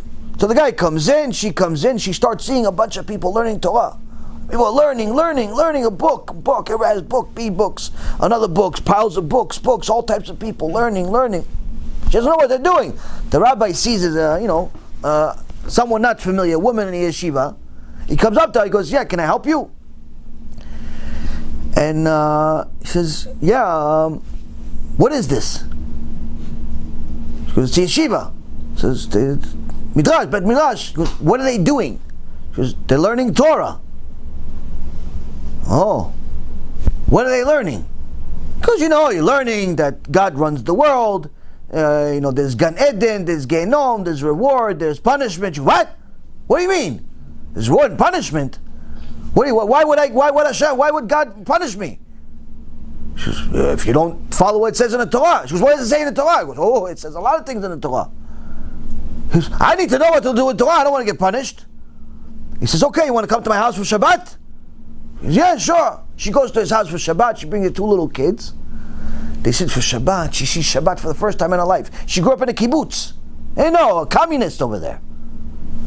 She sits over there, she sees Shulchan Shabbat, all the kids singing, the parents singing, Yishtabach Shemo La'ad, all types of songs for HaKadosh Baruch Hu, there's food, there's this. She's like, wow, I want this. How do I have more of this? Can I do more? He goes, yeah, why don't you come by us? Little by little, this woman realizes that our whole life is a mistake. She goes, okay, I want my kids to be like your kids. What do I need to do? Says you have to send them to yeshiva. Oh yeah, that place there. He goes, no, not that one. That's for older people. Yeah, for younger ones. Okay. She takes her kids out of secular school that teaches people you come from monkeys and puts them in a school that teaches them you come from HaKadosh Baruch Hu. Ishtabach Shemo La'ad. The kids, the rabbi comes to the woman. He says to her, listen, I've never seen it in my life that 2 kids that come from a Baal Tshuva family become the best in the entire yeshiva. Your kids are the best in the yeshiva. It's unbelievable. I've never seen anything like it. Your kids are genius. Okay. Kids are genius. It's fine. Kids start growing up little by little. One of the kids starts learning Gemara already. He's already a teenager. Starts learning Gemara. 12, 13 years old, 14 years old, learns Gemara. And he comes home one day crying. He says, honey, what happened? She says, Ima, I don't know what to do. Well, what happened? She goes, I don't know what to do. I have a test tomorrow in his Gemara, but I don't know enough. I don't know what to do. I'm used to getting hundreds and everything, but I don't know enough about this Gemara. I'm gonna fail. I don't know what to do. Everybody else has an Abba. I don't have an Abba that can teach me. How come I don't have an Abba, Ima? And the kid starts crying, and the Ima starts crying. She says, Ani, what can we do? Pseder, even if you get 50 on the test, it's okay. No, Ima, it's not okay. I want an Abba. I want to get 100 on the test. I don't want to not know. I want to know. Poor woman, what can she do? The husband died. That's it. There's nothing. And anyway, he didn't know anything. He wasn't religious. The kid went to sleep crying on his Gemara. He wakes up in the morning, happy as can be. He says, Ima, I'm going to get 100 on the test, Ima. She says, how? How are you going to get 100 on the test? He says, Abba taught me the entire Gemara, and by the way, he says thank you. She says, huh? Abba? When you see Abba? He goes, I went to sleep. Abba came to me in a dream, and he says to me, I'm here. Let's learn.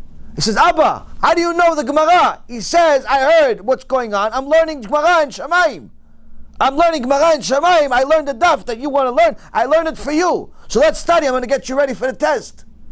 He says, Abba, you didn't keep mitzvot. How come you look so good? He says, tell Ima thank you. Why? The second she took you out of the secular school and put you in yeshivot, my punishment started ending, and eventually I'm not right now being in Gan Eden. I'm in Gan Eden because you're learning Gemara, because you're learning Torah, because you're going to be a Talmid Chacham Gadol. I'm in Gan Eden. He says, Ima, Abba says thank you. That's how much HaKadosh Baruch Hu loves children that learn Torah. If the child learns Torah, the parents go to Gan Eden. If the child doesn't learn Torah, the parents go to Genom. Understand that. Why? It's your product. Your product. You did it. You brought it. When parents send their kids to public school, forget about Gan Eden. Throw it in the garbage. That's what Rabbi again would say. That's what he said in this story and many other places. Why? Because we have sources in the Torah. We have sources in the Torah. One of the sources in the Torah is the book of Yechezkel. The book of Yechezkel in chapter 23, verse number 37, says, for they have committed adultery and there is blood on their hands. And they have committed adultery with their idols, and even their children, whom had they born for me, they passed before them and they to be consumed. HaKadosh Baruch Hu rebukes the people. He says, look at this, look at these people. They committed adultery and there's blood on their hands. And their children followed them.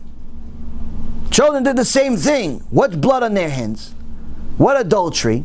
He says they were promiscuous because of their promiscuity by themselves and with others. There's blood on their hands. Blood on their hands because of wasting seed. Blood on their hands also because it led them to become criminals, to become the Ted Bundys of the world. Hashem Yishmor v'Yatzil.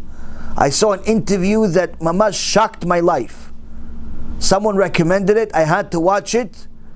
One of the most notorious, vicious killers in history, a guy by the name of Ted Bundy, murdered and raped many women, and before they gave him the death penalty, they interviewed him.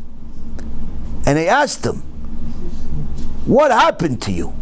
How did you get to become such a vicious person?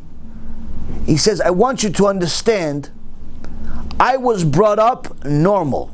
A religious Christian family. We didn't have pornography in the house. We didn't have cigarettes and drinking in the house. We didn't have anything bad in the house. I grew up a normal kid. But I was a curious kid, so I would look into the garbage pails of the neighbors and other places, and one day I found pornographic books in there. And I started looking at them, and I started looking more and more. I became addicted to it. And he says, I don't want you to think that the pornography that I looked at is the same stuff they have on cable today.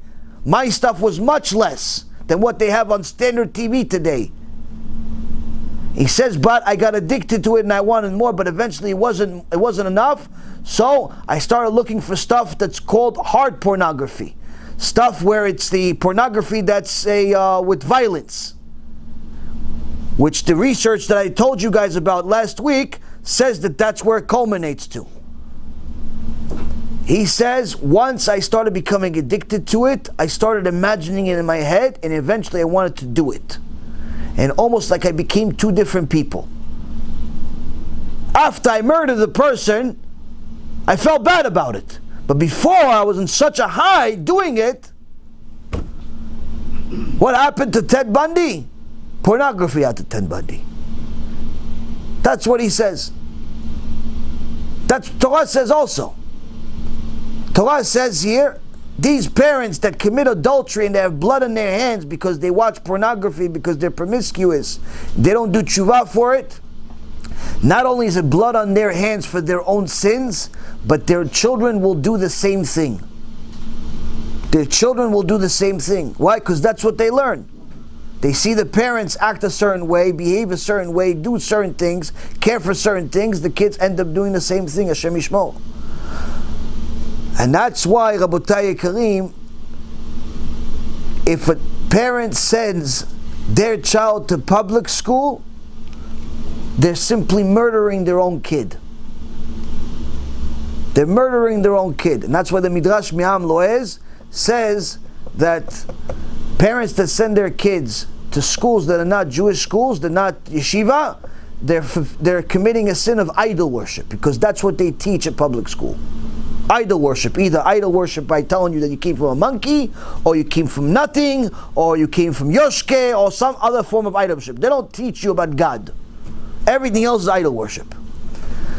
When a parent sends the kid to yeshiva to teach, to learn Torah, they go to Gan Eden. They go to Gan Eden. How much should a parent invest to make sure that their kid goes to yeshiva? Oh, it depends. How much do you want to go to Gan Eden? You want to go to Gan Eden? You invest everything. Everything you have. That means you have to sell your house, sell your house. You don't need 5 watches. You don't even need 1 watch. Make sure the kid goes to yeshiva. That's what it means. Why? You want to go to Gan Eden. It's very important for parents to know that. Now, sometimes there's situations where the parent can't. Either they live in certain places where there's no yeshivot, or the yeshivot that are over there are problematic and so on. Does that mean they're absolved from the mitzvah? No. What does that mean they have to do? They have to get the kid, someone to come teach him Torah one-on-one. Private tutor. Go to school, learn math, learn science, learn whatever it is, but after school they learn Torah. Why do they have to learn Torah? Because they have to get their Torah. They have to get their Torah so one way or the other. You don't have any good yeshivas next to you, or kosher yeshiva, whatever it is, no problem. You have to bring a tutor to the house to teach the kid. Yeah, but I'm not rich. Who says you have to be rich in life? Find a way, find a sponsor, find money, find a loan, find something. Get this kid someone to teach him Torah. Why? You want to go to Gan Eden, no? HaKadosh Baruch Hu understands that there are problems and obstacles that people have. What we have to understand is that we're obligated to overcome them. If we love the Torah, our kids will eventually love the Torah. If we don't love the Torah, our kids won't love the Torah. How do we show that we love the Torah? By doing everything for it. If that means working more, if that means sometimes asking for a favor, if that means whatever it means, you got to get your kids to learn Torah. Why? That's how you get to Gan Eden. Next question. Yes. What are three? What are the questions you should ask before checking out a yeshiva? Like, what do you want to know about the yeshiva to make it the right kind of yeshiva? Because not all of them are.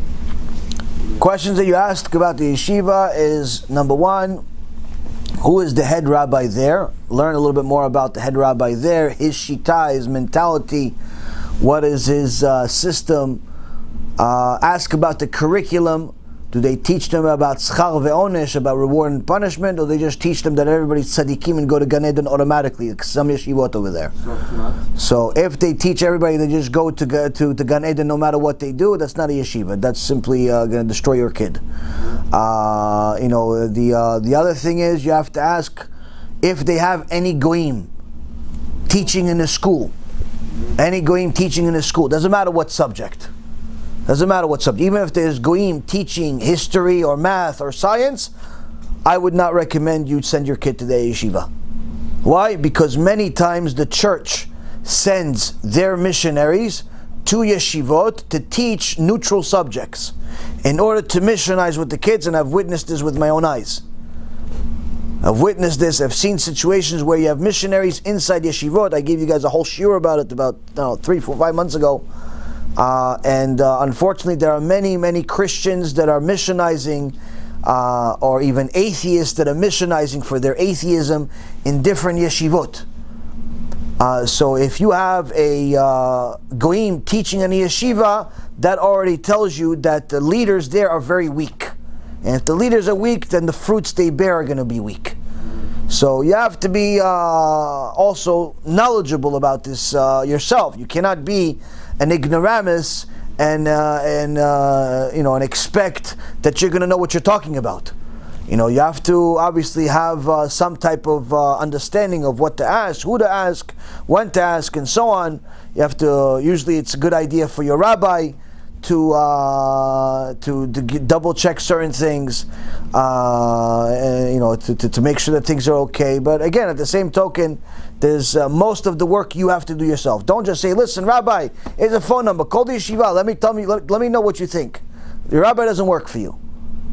You have to do a lot of work before you ever get to the yeshiva. The rabbi is usually the last thing that you do after you've done everything else. When you get to the rabbi, you have to give him a report. This is what I've done, this is who I met, this is the conversation I had, this is that, this is this. Like you've investigated a house. Before you buy a house, you see comps. Other than what's the neighbors, what they sold for, where's their shuls, are there parks there, and so on and so forth. Like you're not going to come and would just say, okay, this is the house, I'm going to buy it without looking at anything else. Same thing, even more so with the yeshiva. You have to do research, you have to meet with the school, you have to see what the curriculum is, meet with the rabbi, get some references, some existing students, some alumni. You got to do some work to make sure. And today, it's not impossible to do it, but it requires work. Problem is that most parents don't want to do the work. Most parents just assume that every yeshiva is good, as long as it's a good price, and the kids accepted to it, they send them there. But unfortunately, many times you cannot rely on that. There are many people that go to yeshiva, and some of these yeshivot ruin kids. They don't help the kids. So what subjects are allowed and not allowed? Like subjects what? Mathematics, for example. What about mathematics? Good. To learn mathematics? Sure. It just depends who you're learning from. History. All subjects are good to learn. No. All subjects are good to learn. You just don't learn from goyim. Don't learn from goyim. Right. Okay. That's the point. You should learn about a little bit of history to understand certain things that happen in the world. You can't come out completely ignoramus. Right. You have to learn math. You have to learn language. I mean, some of these yeshivot that don't have enough secular studies, the kids come out of there completely ignorant. They don't know how to write. I had a few kids work for me, in the past, and they were graduates of yeshivot. They didn't know how to write. They don't write. They wrote like a 3-year-old. They had handwriting of a 3-year-old. No one ever taught them how to write. It's ridiculous. You have to learn. You have to learn how to write. You have to learn how to read. So on. There's a certain amount of secular studies that is necessary for whatever country you live in. So it needs to exist to a certain extent. But at the same token, you live in a country. You need to speak the language of the country. People that, for example, that come to this country and only speak their native language, it's not good. It's not good. Why? Because you're not always going to be around people that only speak your language. Whether it be Spanish or Yiddish or Hebrew or whatever it is, you need to learn how to speak the language of the place you live in. You cannot be an ignorant person, not know how to fill out a form 20 years after you live in a place. 20 years in America still doesn't know how to fill out a form. Nothing is wrong with you. Now again, if you came to the country already grown up and you had to work and so on, that's one thing. But the kid should not follow suit. If the kid's going to school, he needs to learn how to read and write. Point is that people need to be educated, but that means that the parents need to make learning a priority in life, because there's only a certain amount that the kid's going to learn in school. The main learning a child's going to get is from the house. They're going to learn their priorities in life from the house. If Ima and Abba make Torah priority number one in their life, the kid is going to make Torah priority in their life. If sports, soup, baseball, football, hamburgers, potatoes, video games, if that's a priority in their life, that's what the kid's going to like. So it's all about what the parents like. If the parents study Torah and do what they're supposed to, parents are going to do it. But that's also a reason of why the parents need to make the religion fun. There are many people that are so dry that they make they make Judaism seem like a concentration camp. It's like when they do mitzvot, it's almost like they're doing somebody a favor. Oh, it's Shabbat, yeah, I have to cook again. Like, if that's that, don't cook. Order. Don't cook. No one needs your favors. Don't cook. If you have Tisha B'Av face because you have to cook for Shabbat, or you have to clean for Shabbat, don't cook, don't clean. Order it or go somewhere. Why? If that's what you're going to teach your kids, that every time Shabbat comes up, you're depressed because you have to cook for 2 days, don't cook. Make them cheese and bread, but just have a smile on your face. When the holidays come, if you're not excited for the holiday to come 2 weeks, 3 weeks before it happened, your kids are not going to like it. The whole house has to be excited for Pesach, for Purim, for Lag BaOmer, for Yom Kippur, for Rosh Hashanah, all the holidays. They have to be excited for it. Excited for the mitzvot. If you're doing the mitzvot as a parent, like you're doing somebody a favor, your kids are going to hate it. You have to make the mitzvot fun. How do you make them fun? Every day. Shabbat has to be like a holiday every week. Every week your Shabbat needs to be a holiday. There's food, there's dancing, there's singing, there's a good time. Not like, there's time for you to sleep for 25 hours. Or a time for you to yell at everybody because they made some mess in the living room. Make a mess, whatever it is, who cares? Point is, have a good time with Torah. If your Torah is not fun, guess what? Your kids are not going to follow suit. They're not going to want to do it. And that's what happens a lot of times. People that are too strict with their kids, where it's like you can't move, you can't see, you can't, everything is can't. They don't teach them why you can't, or if you can't, and why. They don't tell them anything. The kids end up hating Torah. I have one guy that I spoke to yesterday, almost 2 hours speak to him. All he knows is the bad stuff about Judaism. That's all he knows. He went to yeshiva, all he knows is what the bad stuff that people do. Why? Because that's what he saw growing up. People acting terrible, horrible manners, terrible behavior, cheating, lying, pretending to be something that they're really not, and so on and so forth. But real Torah he doesn't know anything about. If the parents don't know Torah, the kids are not going to know Torah. If the parents don't learn, the kids are not going to want to learn. So if the parents are not making Shabbat fun, the kids are not going to want to keep Shabbat. There's a very famous story by Rav Shach. Rav Shach, alav shalom, was one of the Gdolei Ador. When he was younger, he went to a very big Rav. I forgot the other Rav's name. And the other Rav asked him an unusual question. He said, what songs do you sing on Shabbat? Songs? He says, no, Shabbat is a time for me to learn more Torah than I usually learn the rest of the week, because no one's bothering me, so I learn. Especially during times where the Shabbat starts early, I learn the most.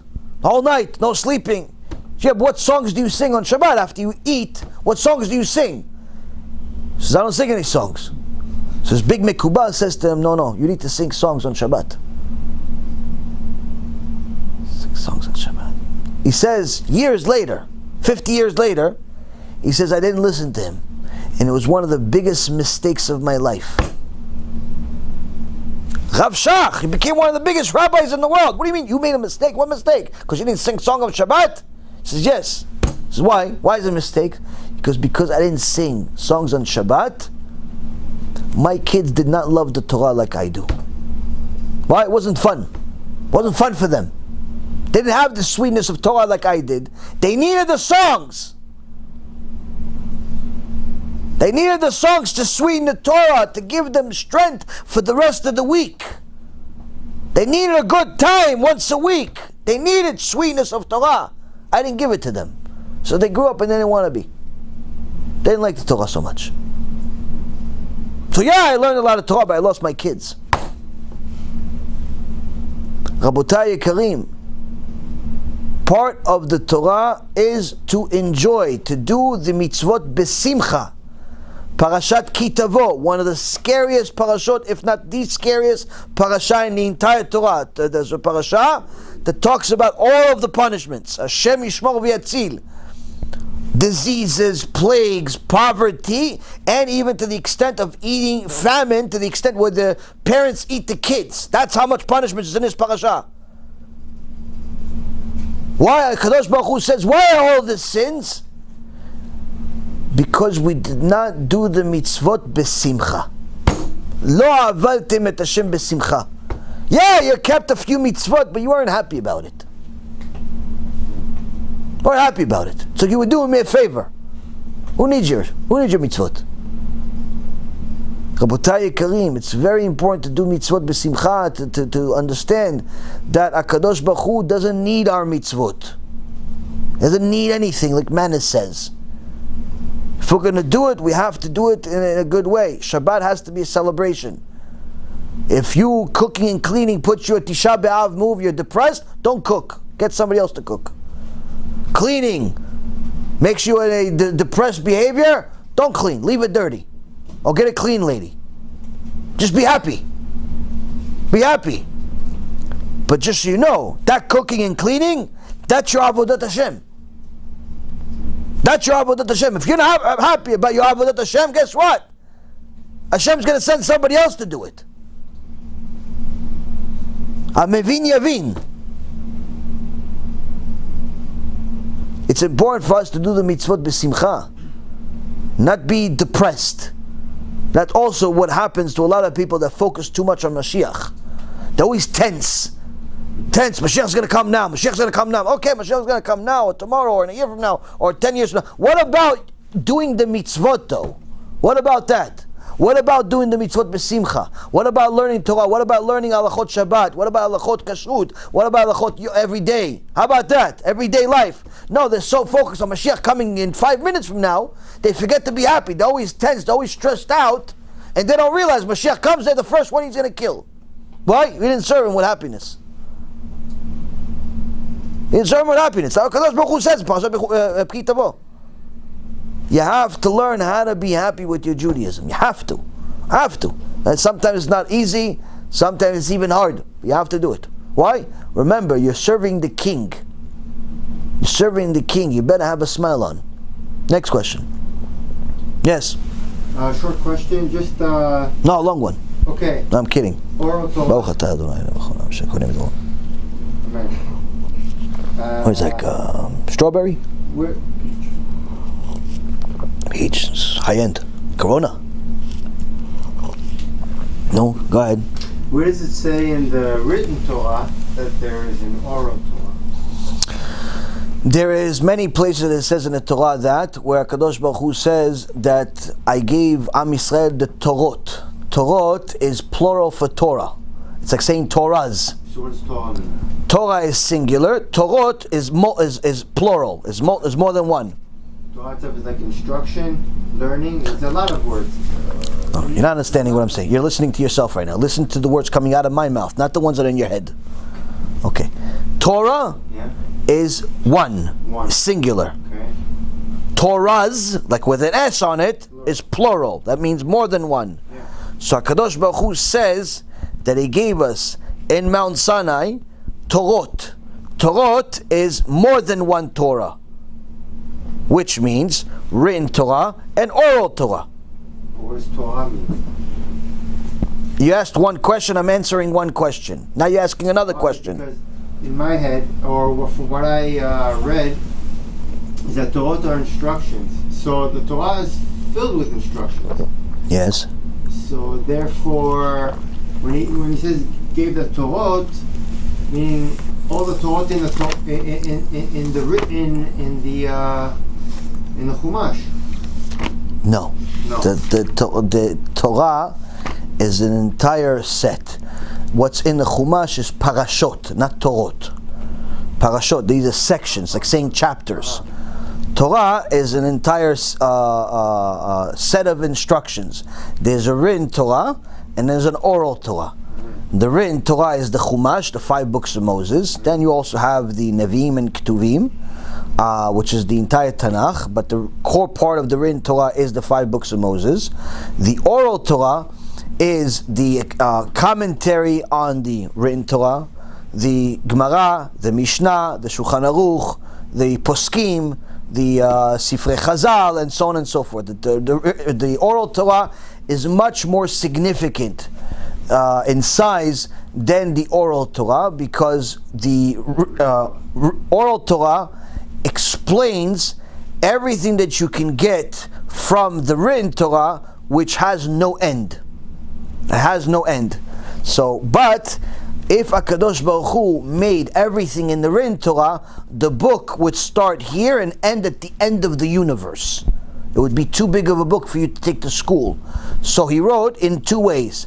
One is a written Torah, which is a relatively small book you can take with you wherever you go, and the oral Torah is an infinite amount of books.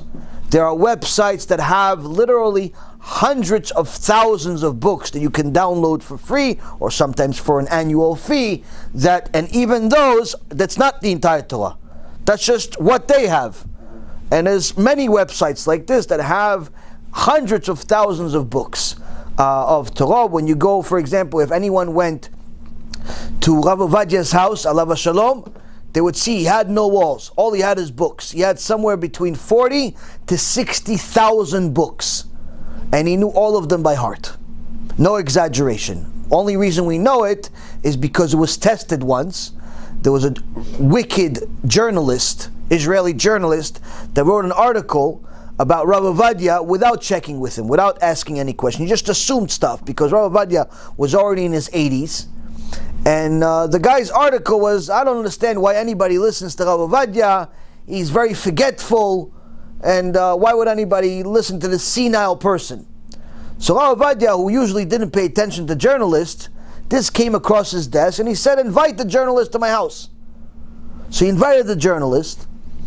And he said, you wrote over here that I'm very forgetful. What did I do to make you think that I'm forgetful? Like, what proof do you have that I'm forgetful? He says, with all due respect, Rabbi, you're already in your 80s. Everybody loses their memory even before 80 years old. He says, yeah, but what did I do that made you think I'm forgetful? Because you didn't do anything particular. This is logic. You're 80-something years old. You're forgetful. He says, well, let's test it. Let's test if I'm forgetful. He said, how can we test it? He said, you see these books? The whole house is full of books, just walls. Walls of books, bigger than libraries. Libraries usually have 10,000 books. Bigger than libraries. Says, 40, 60,000 books there, whatever there was. If there's 500 books there, it's already enough. But the point is, tens of thousands of books. He says, pick any book you want. Any book you want.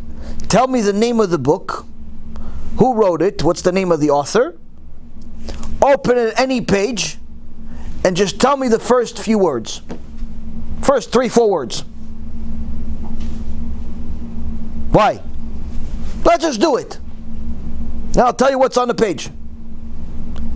He says, Rabbi, it's a joke? No, he goes, pick anything. He goes, but Rabbi, you realize I'm going to have to report this, right? Like, if once you fail, it's going to make my article much better.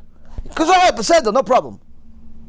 So the guy said, oh, you know what, let's maybe to trick or something. So what did he do? He climbed the ladder, because the huge library, he climbed the ladder to go to the books that are all the way in the back, that even if he read it, it's been a long time, there's dust on the thing. It's been a long time since he reviewed it. So he went all the way to the back, climbed everything, picked one book from a long time ago, full of dust, and he took it out, told him the name of the book, told him who the who's the Rav that wrote it, open it anywhere that you want, read him the first few words, and Rav Ovadia continued telling him every single word on the page better than the book. The guy couldn't believe his ears. He said, no, we have to do this again. He went, got another book, did the same thing again. First few words, told him every single word for word, like he's reading it better than him. Word for word. He's not looking at the book. He's sitting over here, he's over there with the book. Tell him the first three letters, tell him every single word on the book. Again. Eventually the guy saw this is something that's beyond human. He ended up writing an article. Says, not only was I wrong, but the memory that Rabbi Ovadia has in his 80s is better than any human being on earth. It's not human. It's not human. So when people talk about Rabbi Ovadia, we have no idea how much of a giant he was in the Torah. How much of a giant he was in the Torah. But also how much of a giant he was in the world of Kiruv. He would go to people's houses and convince the parents to put the kids in school. One of our dear friends, there's actually one guy that's a famous rabbi in Eretz Yisrael, Rav Igal Cohen. He said it himself. He says, one of the reasons that I love Rav Ovadia and always loved him is not only because of all the Torah that he taught, but also because Rav Ovadia saved my life. How did he save your life? This rabbi is one of the most famous speakers out there. How did he save your life? He says, when I was a kid, Rav Ovadia would come to my community and would give a shiur locally. And when he found out that I'm going to a secular school, he went to my parents' house and he sat with them until he convinced them to send me to yeshiva. It's not his yeshiva, somebody else's yeshiva, but just send the kids to yeshiva. He sat there and he would sit at people's houses until he convinced them to send the kid to yeshiva. And he says, because of him, I went to yeshiva, I became a rabbi. He saved my life. Or else I would have been a scientist telling you that you came from a monkey. Same thing happened to a dear friend of mine, Rabbi Bar Kochba. Rabbi Bar Kochba, you guys have seen him on my website, one of the Talmidei Chachamim that not only gave us a strong recommendation, but he's the tzaddik that goes to Kever Rachel. He's a huge Talmid Chacham. He goes to Kever Rachel and prays for all the people that buy the prayers to go to Kever Rachel. He's the tzaddik that does it. He's a very serious Talmid Chacham. How did he become such a big Talmid Chacham? Rav Ovadia went to his parents 30-something years ago, 40 years ago, whatever it was. Little boy sat in their house in the middle of the night until he convinced them to send him to yeshiva. They're going to secular people, secular everything. Send the kid to yeshiva. They sent him to yeshiva. The kid became a serious Talmid Chacham and tzaddik. So Rav Ovadia, Alav Shalom, was somebody that was second to none. And when the more people know about him, you learn from his bio, you learn from his sfarim and so on. He was a giant among giants. Not only a giant in his generation, but even a giant considering and comparing him to previous generations. Last question. Anybody? Chabod? Yeah, you mentioned commentaries with the Tanakh. You just hit the nail. Because the last 8 months I bought a Tanakh and it has no commentaries. A lot of pages I'm not getting. I thought I went on Amazon and I thought this one had commentary. It didn't. I read about 20 minutes each day. And it just blows my mind how the prophets, when Hashem gives them the prophecies, he just keeps going and going and going and going. In the Bible, when he speaks to Moses, it's a sentence here, a sentence here, and a sentence here. Over here, it just keeps page after the page after page. Right. Right. So you have to understand that the two things. Number one, we said it in last night's shiur. The reason why the written Torah, the 5 books of Moses, is much easier to understand than the prophets is because Moshe's level of prophecy was much higher than any other prophet. So he was like someone that can see walking in daylight. In comparison, the prophets were lesser lesser prophets to him. And the Rambam writes in Shmona Prakim, chapter 7, explaining the different levels of prophecy. He says, if the prophecy of each one of them was, let's say, the closer they were to Hashem, the smaller the separation was between them, and the clearer their prophecy was, the easier it is to understand it simply. So, if let's say one prophet was, when he would speak to Hashem, it would be like him speaking to Hashem with there being a wall between them. There's a wall between them, but let's say Hashem is speaking loud, so you could hear it, but it's not like me speaking to you right now. And then there's another prophet that's, let's say, closer to Hashem, because he's perfected himself even higher, and the wall is thinner. It's more like a wooden wall instead of a wall like a cement. So it's clearer to understand. If you speak to a wall, you can understand it easier than if you speak to a wall from wood versus cement. He says, but then there was Moshe Rabbeinu. Moshe Rabbeinu's prophecy was like as if there was a piece of glass between him and Hashem. And that's why he said to Hashem, show me your glory. What does it mean, show me your glory? I got to the highest level that you could possibly be. It's like I'm just right next to you. There's nothing else that separates us. It's glass, I can see already. Nothing. Hashem says this is the highest level you can get to while still being a human being. Any more than this, you're already a neshama, already in Shemaim. So, the prophets were huge, but in comparison to Moshe Rabbeinu, they were lesser.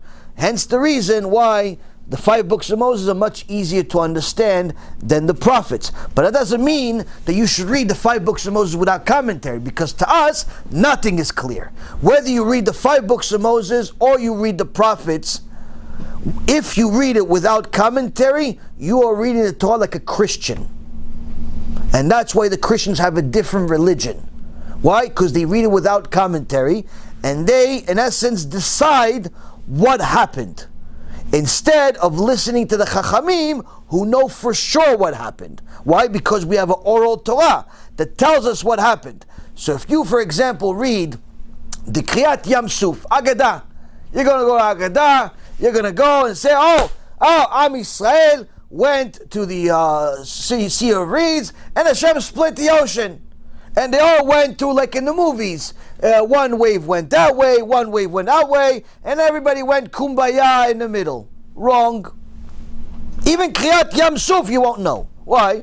First of all, you have to know. The Rambam writes it, the Me'am Loez writes it, the Gemara writes it, everywhere it says, the whole oral Torah.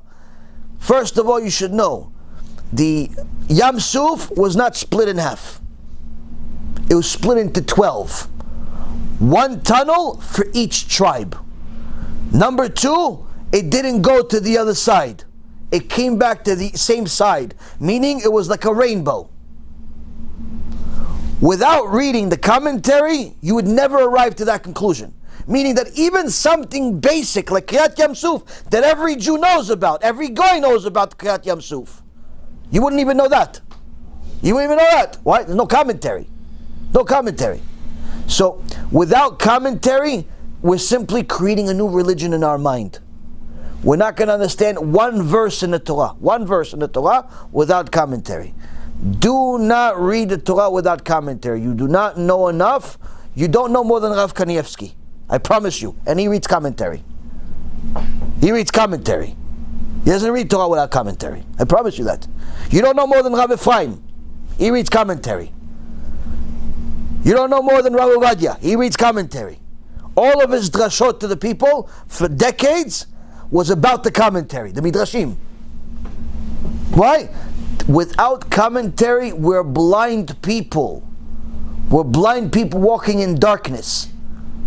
We're not like the second prophets that were less. Like that's what happens. We think that Chazal was like Moshe Rabbeinu, and we are like the second prophets that, yeah, we can get it if we think about it long enough. No. Moshe Rabbeinu, prophets, sages, donkeys. We're a little less than a donkey. That's the truth.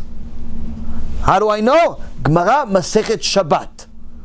Chazal says, If the Chachamim from the previous generation were like angels, then we are like men. But if the generation of Chachamim, they're not even talking about the prophets, they're talking about Chachamim from 2,000 years ago, Rabbi Akiva. But if the generation before us was like humans, then we are like donkeys. But not the donkeys of the tzaddikim that know how to keep Shabbat. We're like the donkeys of the goyim that don't know difference between Shabbat or any other day. If the Chachamim that wrote the Gemara call themselves donkeys, what are we 2,000 years later? We barely know Aleph Bet. Without commentary, Rabotai Yekarim, you'll never know anything. Never read the Torah, any part of it, without commentary. Never. So that means you have to go to artscroll.com if you're an English speaker, artscroll.com, and buy yourself a Chumash with commentary. Now, the more commentary, the more books. So for example, if you want to know all the details, like you want to know a lot of stuff, you buy Midrash Me'am Loez. You go Midrash Me'am Loez, there's a website called Moznaim, that's the publisher, moznaim.com, moznaim.com, and there's a series of 45 books. You don't necessarily need to buy the whole series at once, you could buy one book at a time. Start with Bereshit, and you'll see that just Bereshit, the first part of Bereshit, not the whole Bereshit. Bereshit, first part is a giant book of 700 pages. All of Bereshit, I believe, is 4 or 5 books. Just Bereshit. Sefer Bereshit. By the time you finish the first book, you are a new type of Jew. Why? Your whole mind just woke up. I used to read this Midrash 14 hours straight. And the only reason I would stop is because I had to work. You're gonna high. You're like in a different world. You just read stuff you never imagined. It's like, wow, that happened? Now it makes sense. Wow, that happened? Now it makes sense. Wow, now it makes sense. Now everything makes sense now. But when you read it without commentary, nothing makes any sense. And even the things that you think make sense, you're wrong 99% of the time. You're wrong 99% of the time. You still think the Kriyat Yam Suf was a little hallway. Just passed by it. And you don't realize that Kriyat Yam Suf was a miracle inside a miracle inside a miracle. When you read the Haggadah, it says there was miracles, there's hundreds of miracles and so on. What is the miracles? You don't understand. When they went through Yam Suf, the ocean wasn't open and then they closed. It was closing as they were taking steps. They took a step, it closed right behind them. They took another step, closed right behind them. They took another step, they closed right behind them. Meaning they never saw the Egyptians. Why? They have to have more emunah, another step of emunah in Hashem, another step of emunah in Hashem. You're never going to get this on your own. Never in a million years. When you read the Gemara, you simply understand how little you know. Well, even if you read a lot of comment, you still, the more you know Torah, the more you understand that you don't know anything, which makes it sound more foolish that people contradict the sages. When they say, no, I don't agree with the Rambam here. It's the funniest thing in the world. It's like someone that just graduated first grade says, I don't agree with the top surgeon in the world and what he's going to do with this guy's heart. I don't agree with it.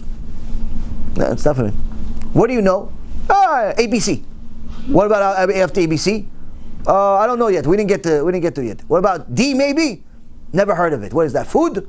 Is that food? No, D is a letter. It goes after C. Goes, I don't know if I'm going to trust you on that one. I'm going to wait for my teacher to say it. Oh, so you don't know if you're D yet, if it's a letter, but you're going to criticize the top surgeon in the world. Ridiculous, right? Guess what?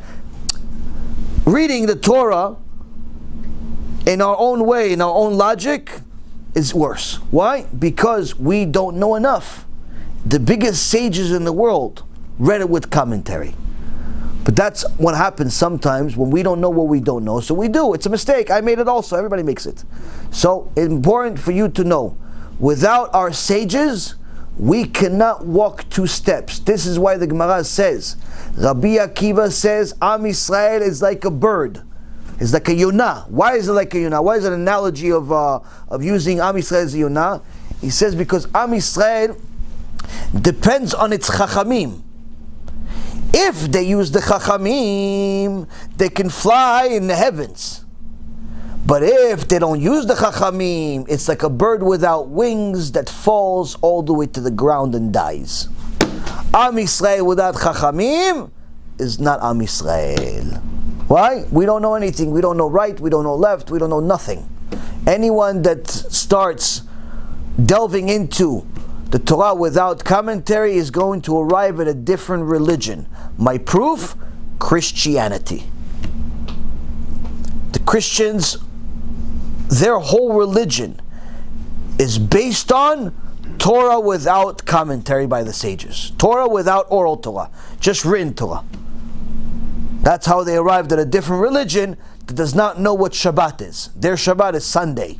It's not the seventh day, it's the first day. Even though it says Bereshit, seventh day. Their Brit Milah is Brit Milah of the heart. Even though it says that Avraham Avinu's Brit Milah was a foreskin of the male member, no, their Brit Milah is the heart. You have to circumcise your heart. That's what happens when you have no commentary.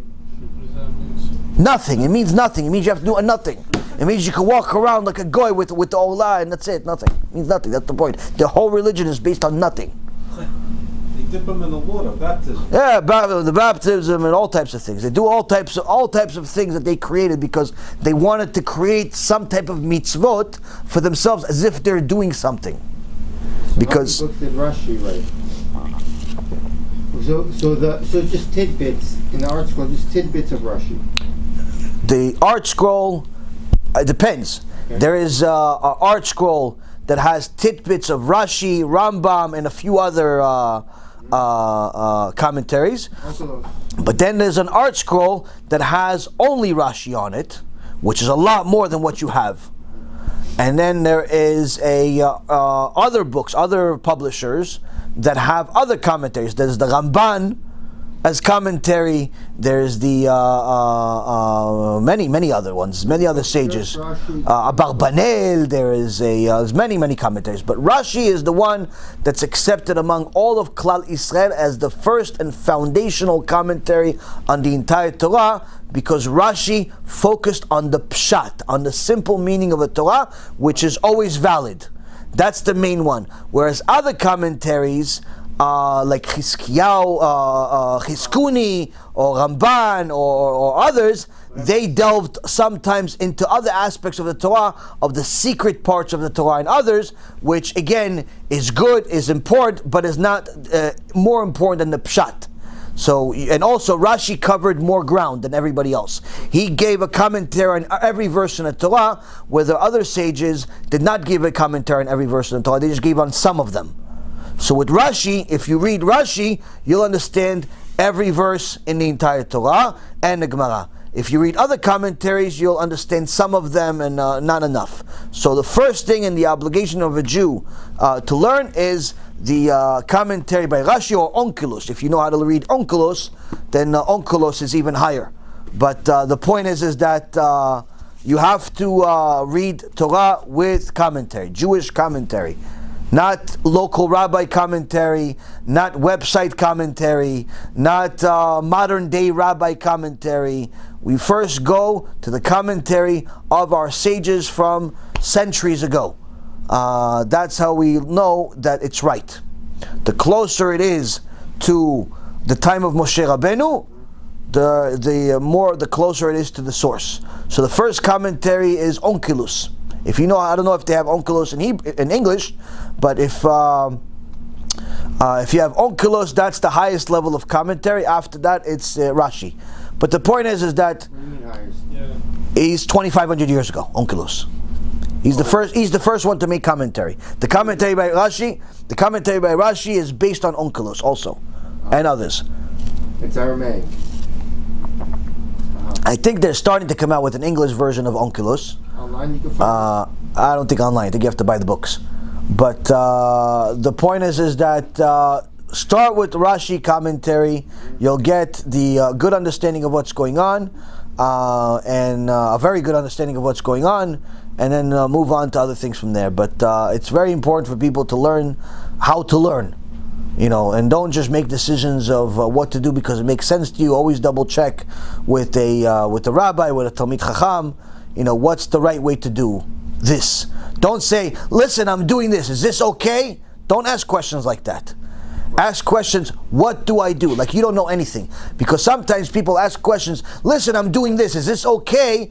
That person doesn't know what you don't know. And he's assuming that you know a lot more than you do. So sometimes they'll say, yeah, it's okay. Because he's assuming that you're a Talmid Chacham, you're a scholar, that you think that you can do such and such. So don't ask questions like that. Ask, what do I do if I'm brand new? What do I do if I want to learn Chumash? What do I do if I want to learn this and that? Ask the question, you'll get the answer. What is Shas? Shas is the Talmud. It's a short name for the. It's an acronym for the Talmud, where that's the foundation of our oral Torah. Once a person has gone through the Chumash, where they know the basics of the 5 books of Moses, has at least gone through it a couple of times, they have to start learning also the Gemara, also called the Shas. There's a good program called Daf Yomi, which is learning 1 page of Gemara per day. It's not the entire page, meaning it's a basic understanding of each page. But that's usually either done with a chavruta, with another person, or you do it with art scroll, meaning there's a lot of commentary there to explain to you the basic meaning of it. But that's very, very important for a person to learn at some point. But aside from all this, it's understanding that we have an obligation to learn every single day, but we also have to make sure that we learn the right way and we learn the right things. Like if somebody watches a lecture by a wicked speaker for 2 hours, it's not a mitzvah, and it's not even considered learning Torah. Meaning, if somebody learns one of these heretics that we spoke against, if you learn their lectures for 2 hours, don't think that you've learned Torah for 2 hours. You learned the opposite. It's actually a sin, because you're supporting a wicked person. So it's also, if somebody learns, let's say the New Testament, because they want to know what to say to the Christians, that's also not a mitzvah. It's also not a mitzvah. Or the Quran, it's also not a mitzvah. Or a book about the Torah, meaning some, modern day author wrote a book about what he thinks of the Torah. That's not considered Torah. Torah is things that sages wrote. Either the 5 books of Moses that HaKadosh Baruch Hu wrote, or you have the Tanakh commentary, or the Midrashim, or the Gemara, or Sifrei Musar, or Halacha. That's Torah. That's Torah. That's the most critical part. Anything else? Okay. Chavod.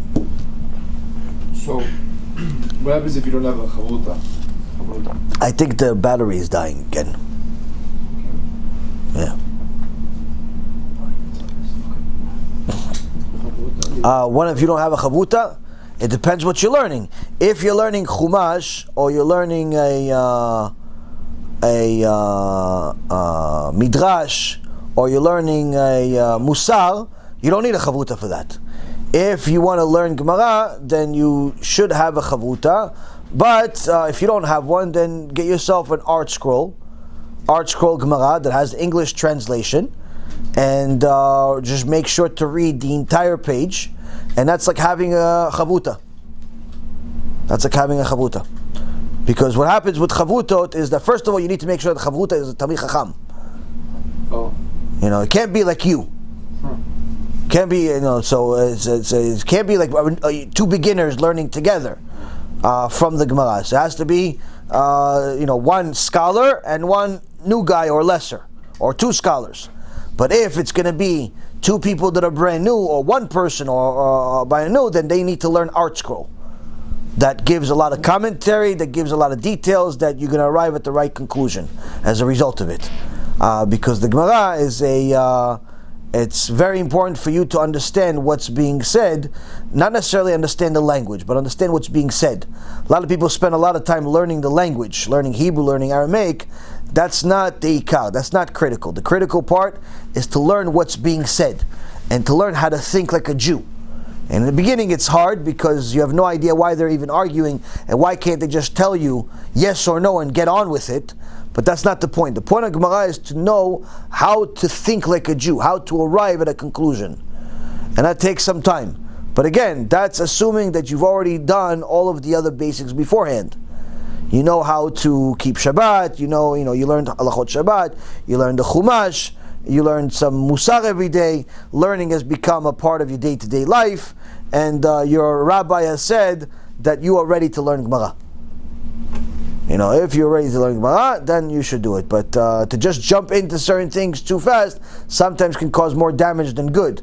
Like many times people jump into the Zohar early on without even knowing anything about Chumash, or Gemara, or Shulchan Aruch, or anything else, but they want to learn the Zohar. That's like a fool trying to teach people, or a blind person trying to tell people the color of the sky.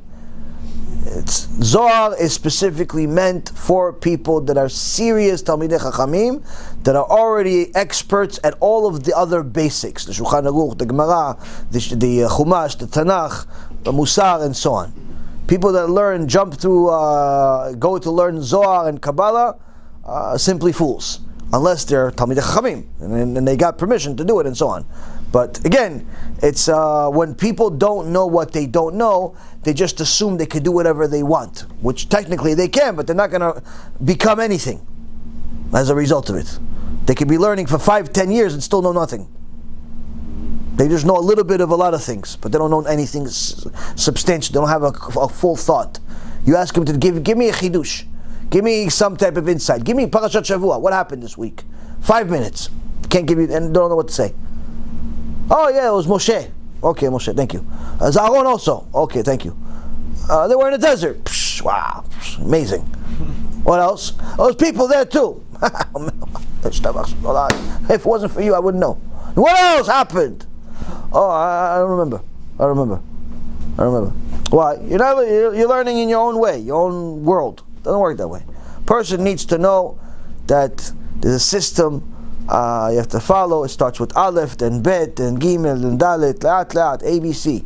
Don't jump and think that you're Rashi after 2 months of learning. Don't work that way. Beseder, I'll leave you guys a story.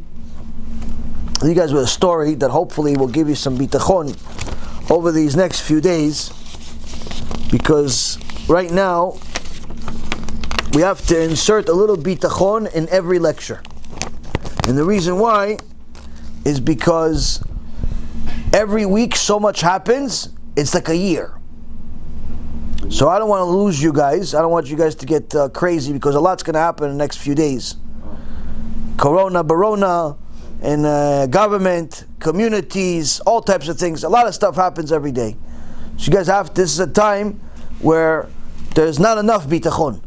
So I'm going to give you a real life story. I got this email a couple days ago, March 16th. From a student of mine named Shoshana. She lives in Eretz Yisrael, and I'm going to read you her letter. She says, remember I sent you a letter to say thank you for the bitachon shiurim a year ago?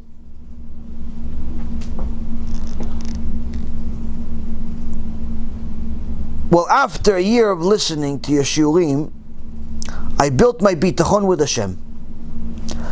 I had to, because I support my husband to learn full time, and he learns from morning to midnight, where I'm taking care of everything.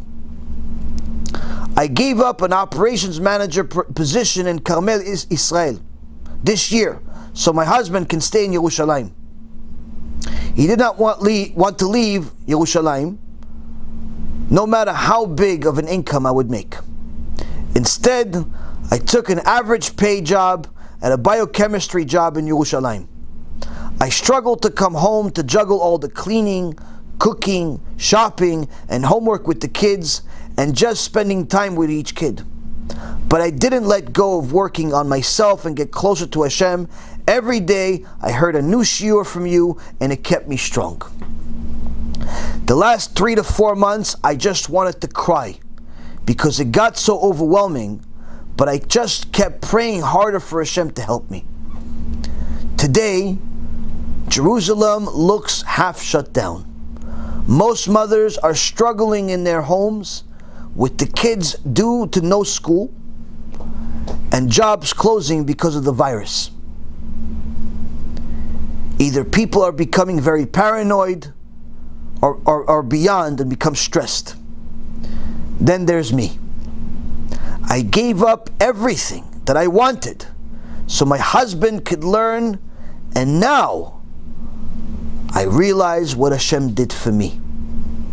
This biochemistry company is the leading supplier for the coronavirus research. It's the one company in Israel that's booming. And because they work so much, the company accommodated me to bring me to work and gave me a huge office for myself and to bring my kids with me, to be with me while I work, and I absolutely love it.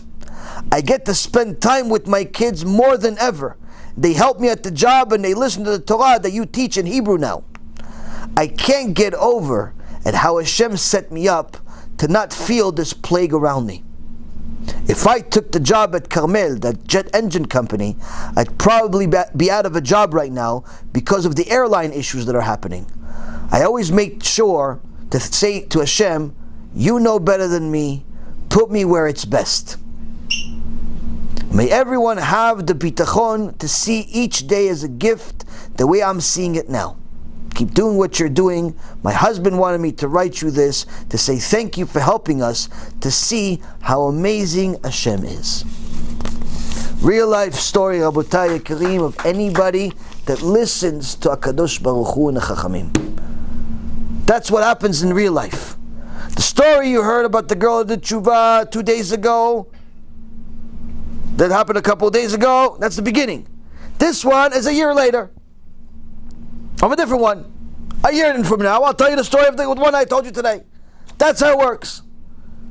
Someone that trusts in Hashem, HaKadosh Baruch Hu will give him everything. Why? It says in the Torah, Boteach be'Hashem, Chesed Yosovevenu. Someone that has bitachon in Hashem, only kindness will surround him. But having bitachon in Hashem is not just saying blindly, yeah, I trust Hashem, I trust Hashem. You have to trust the advice of the Chachamim.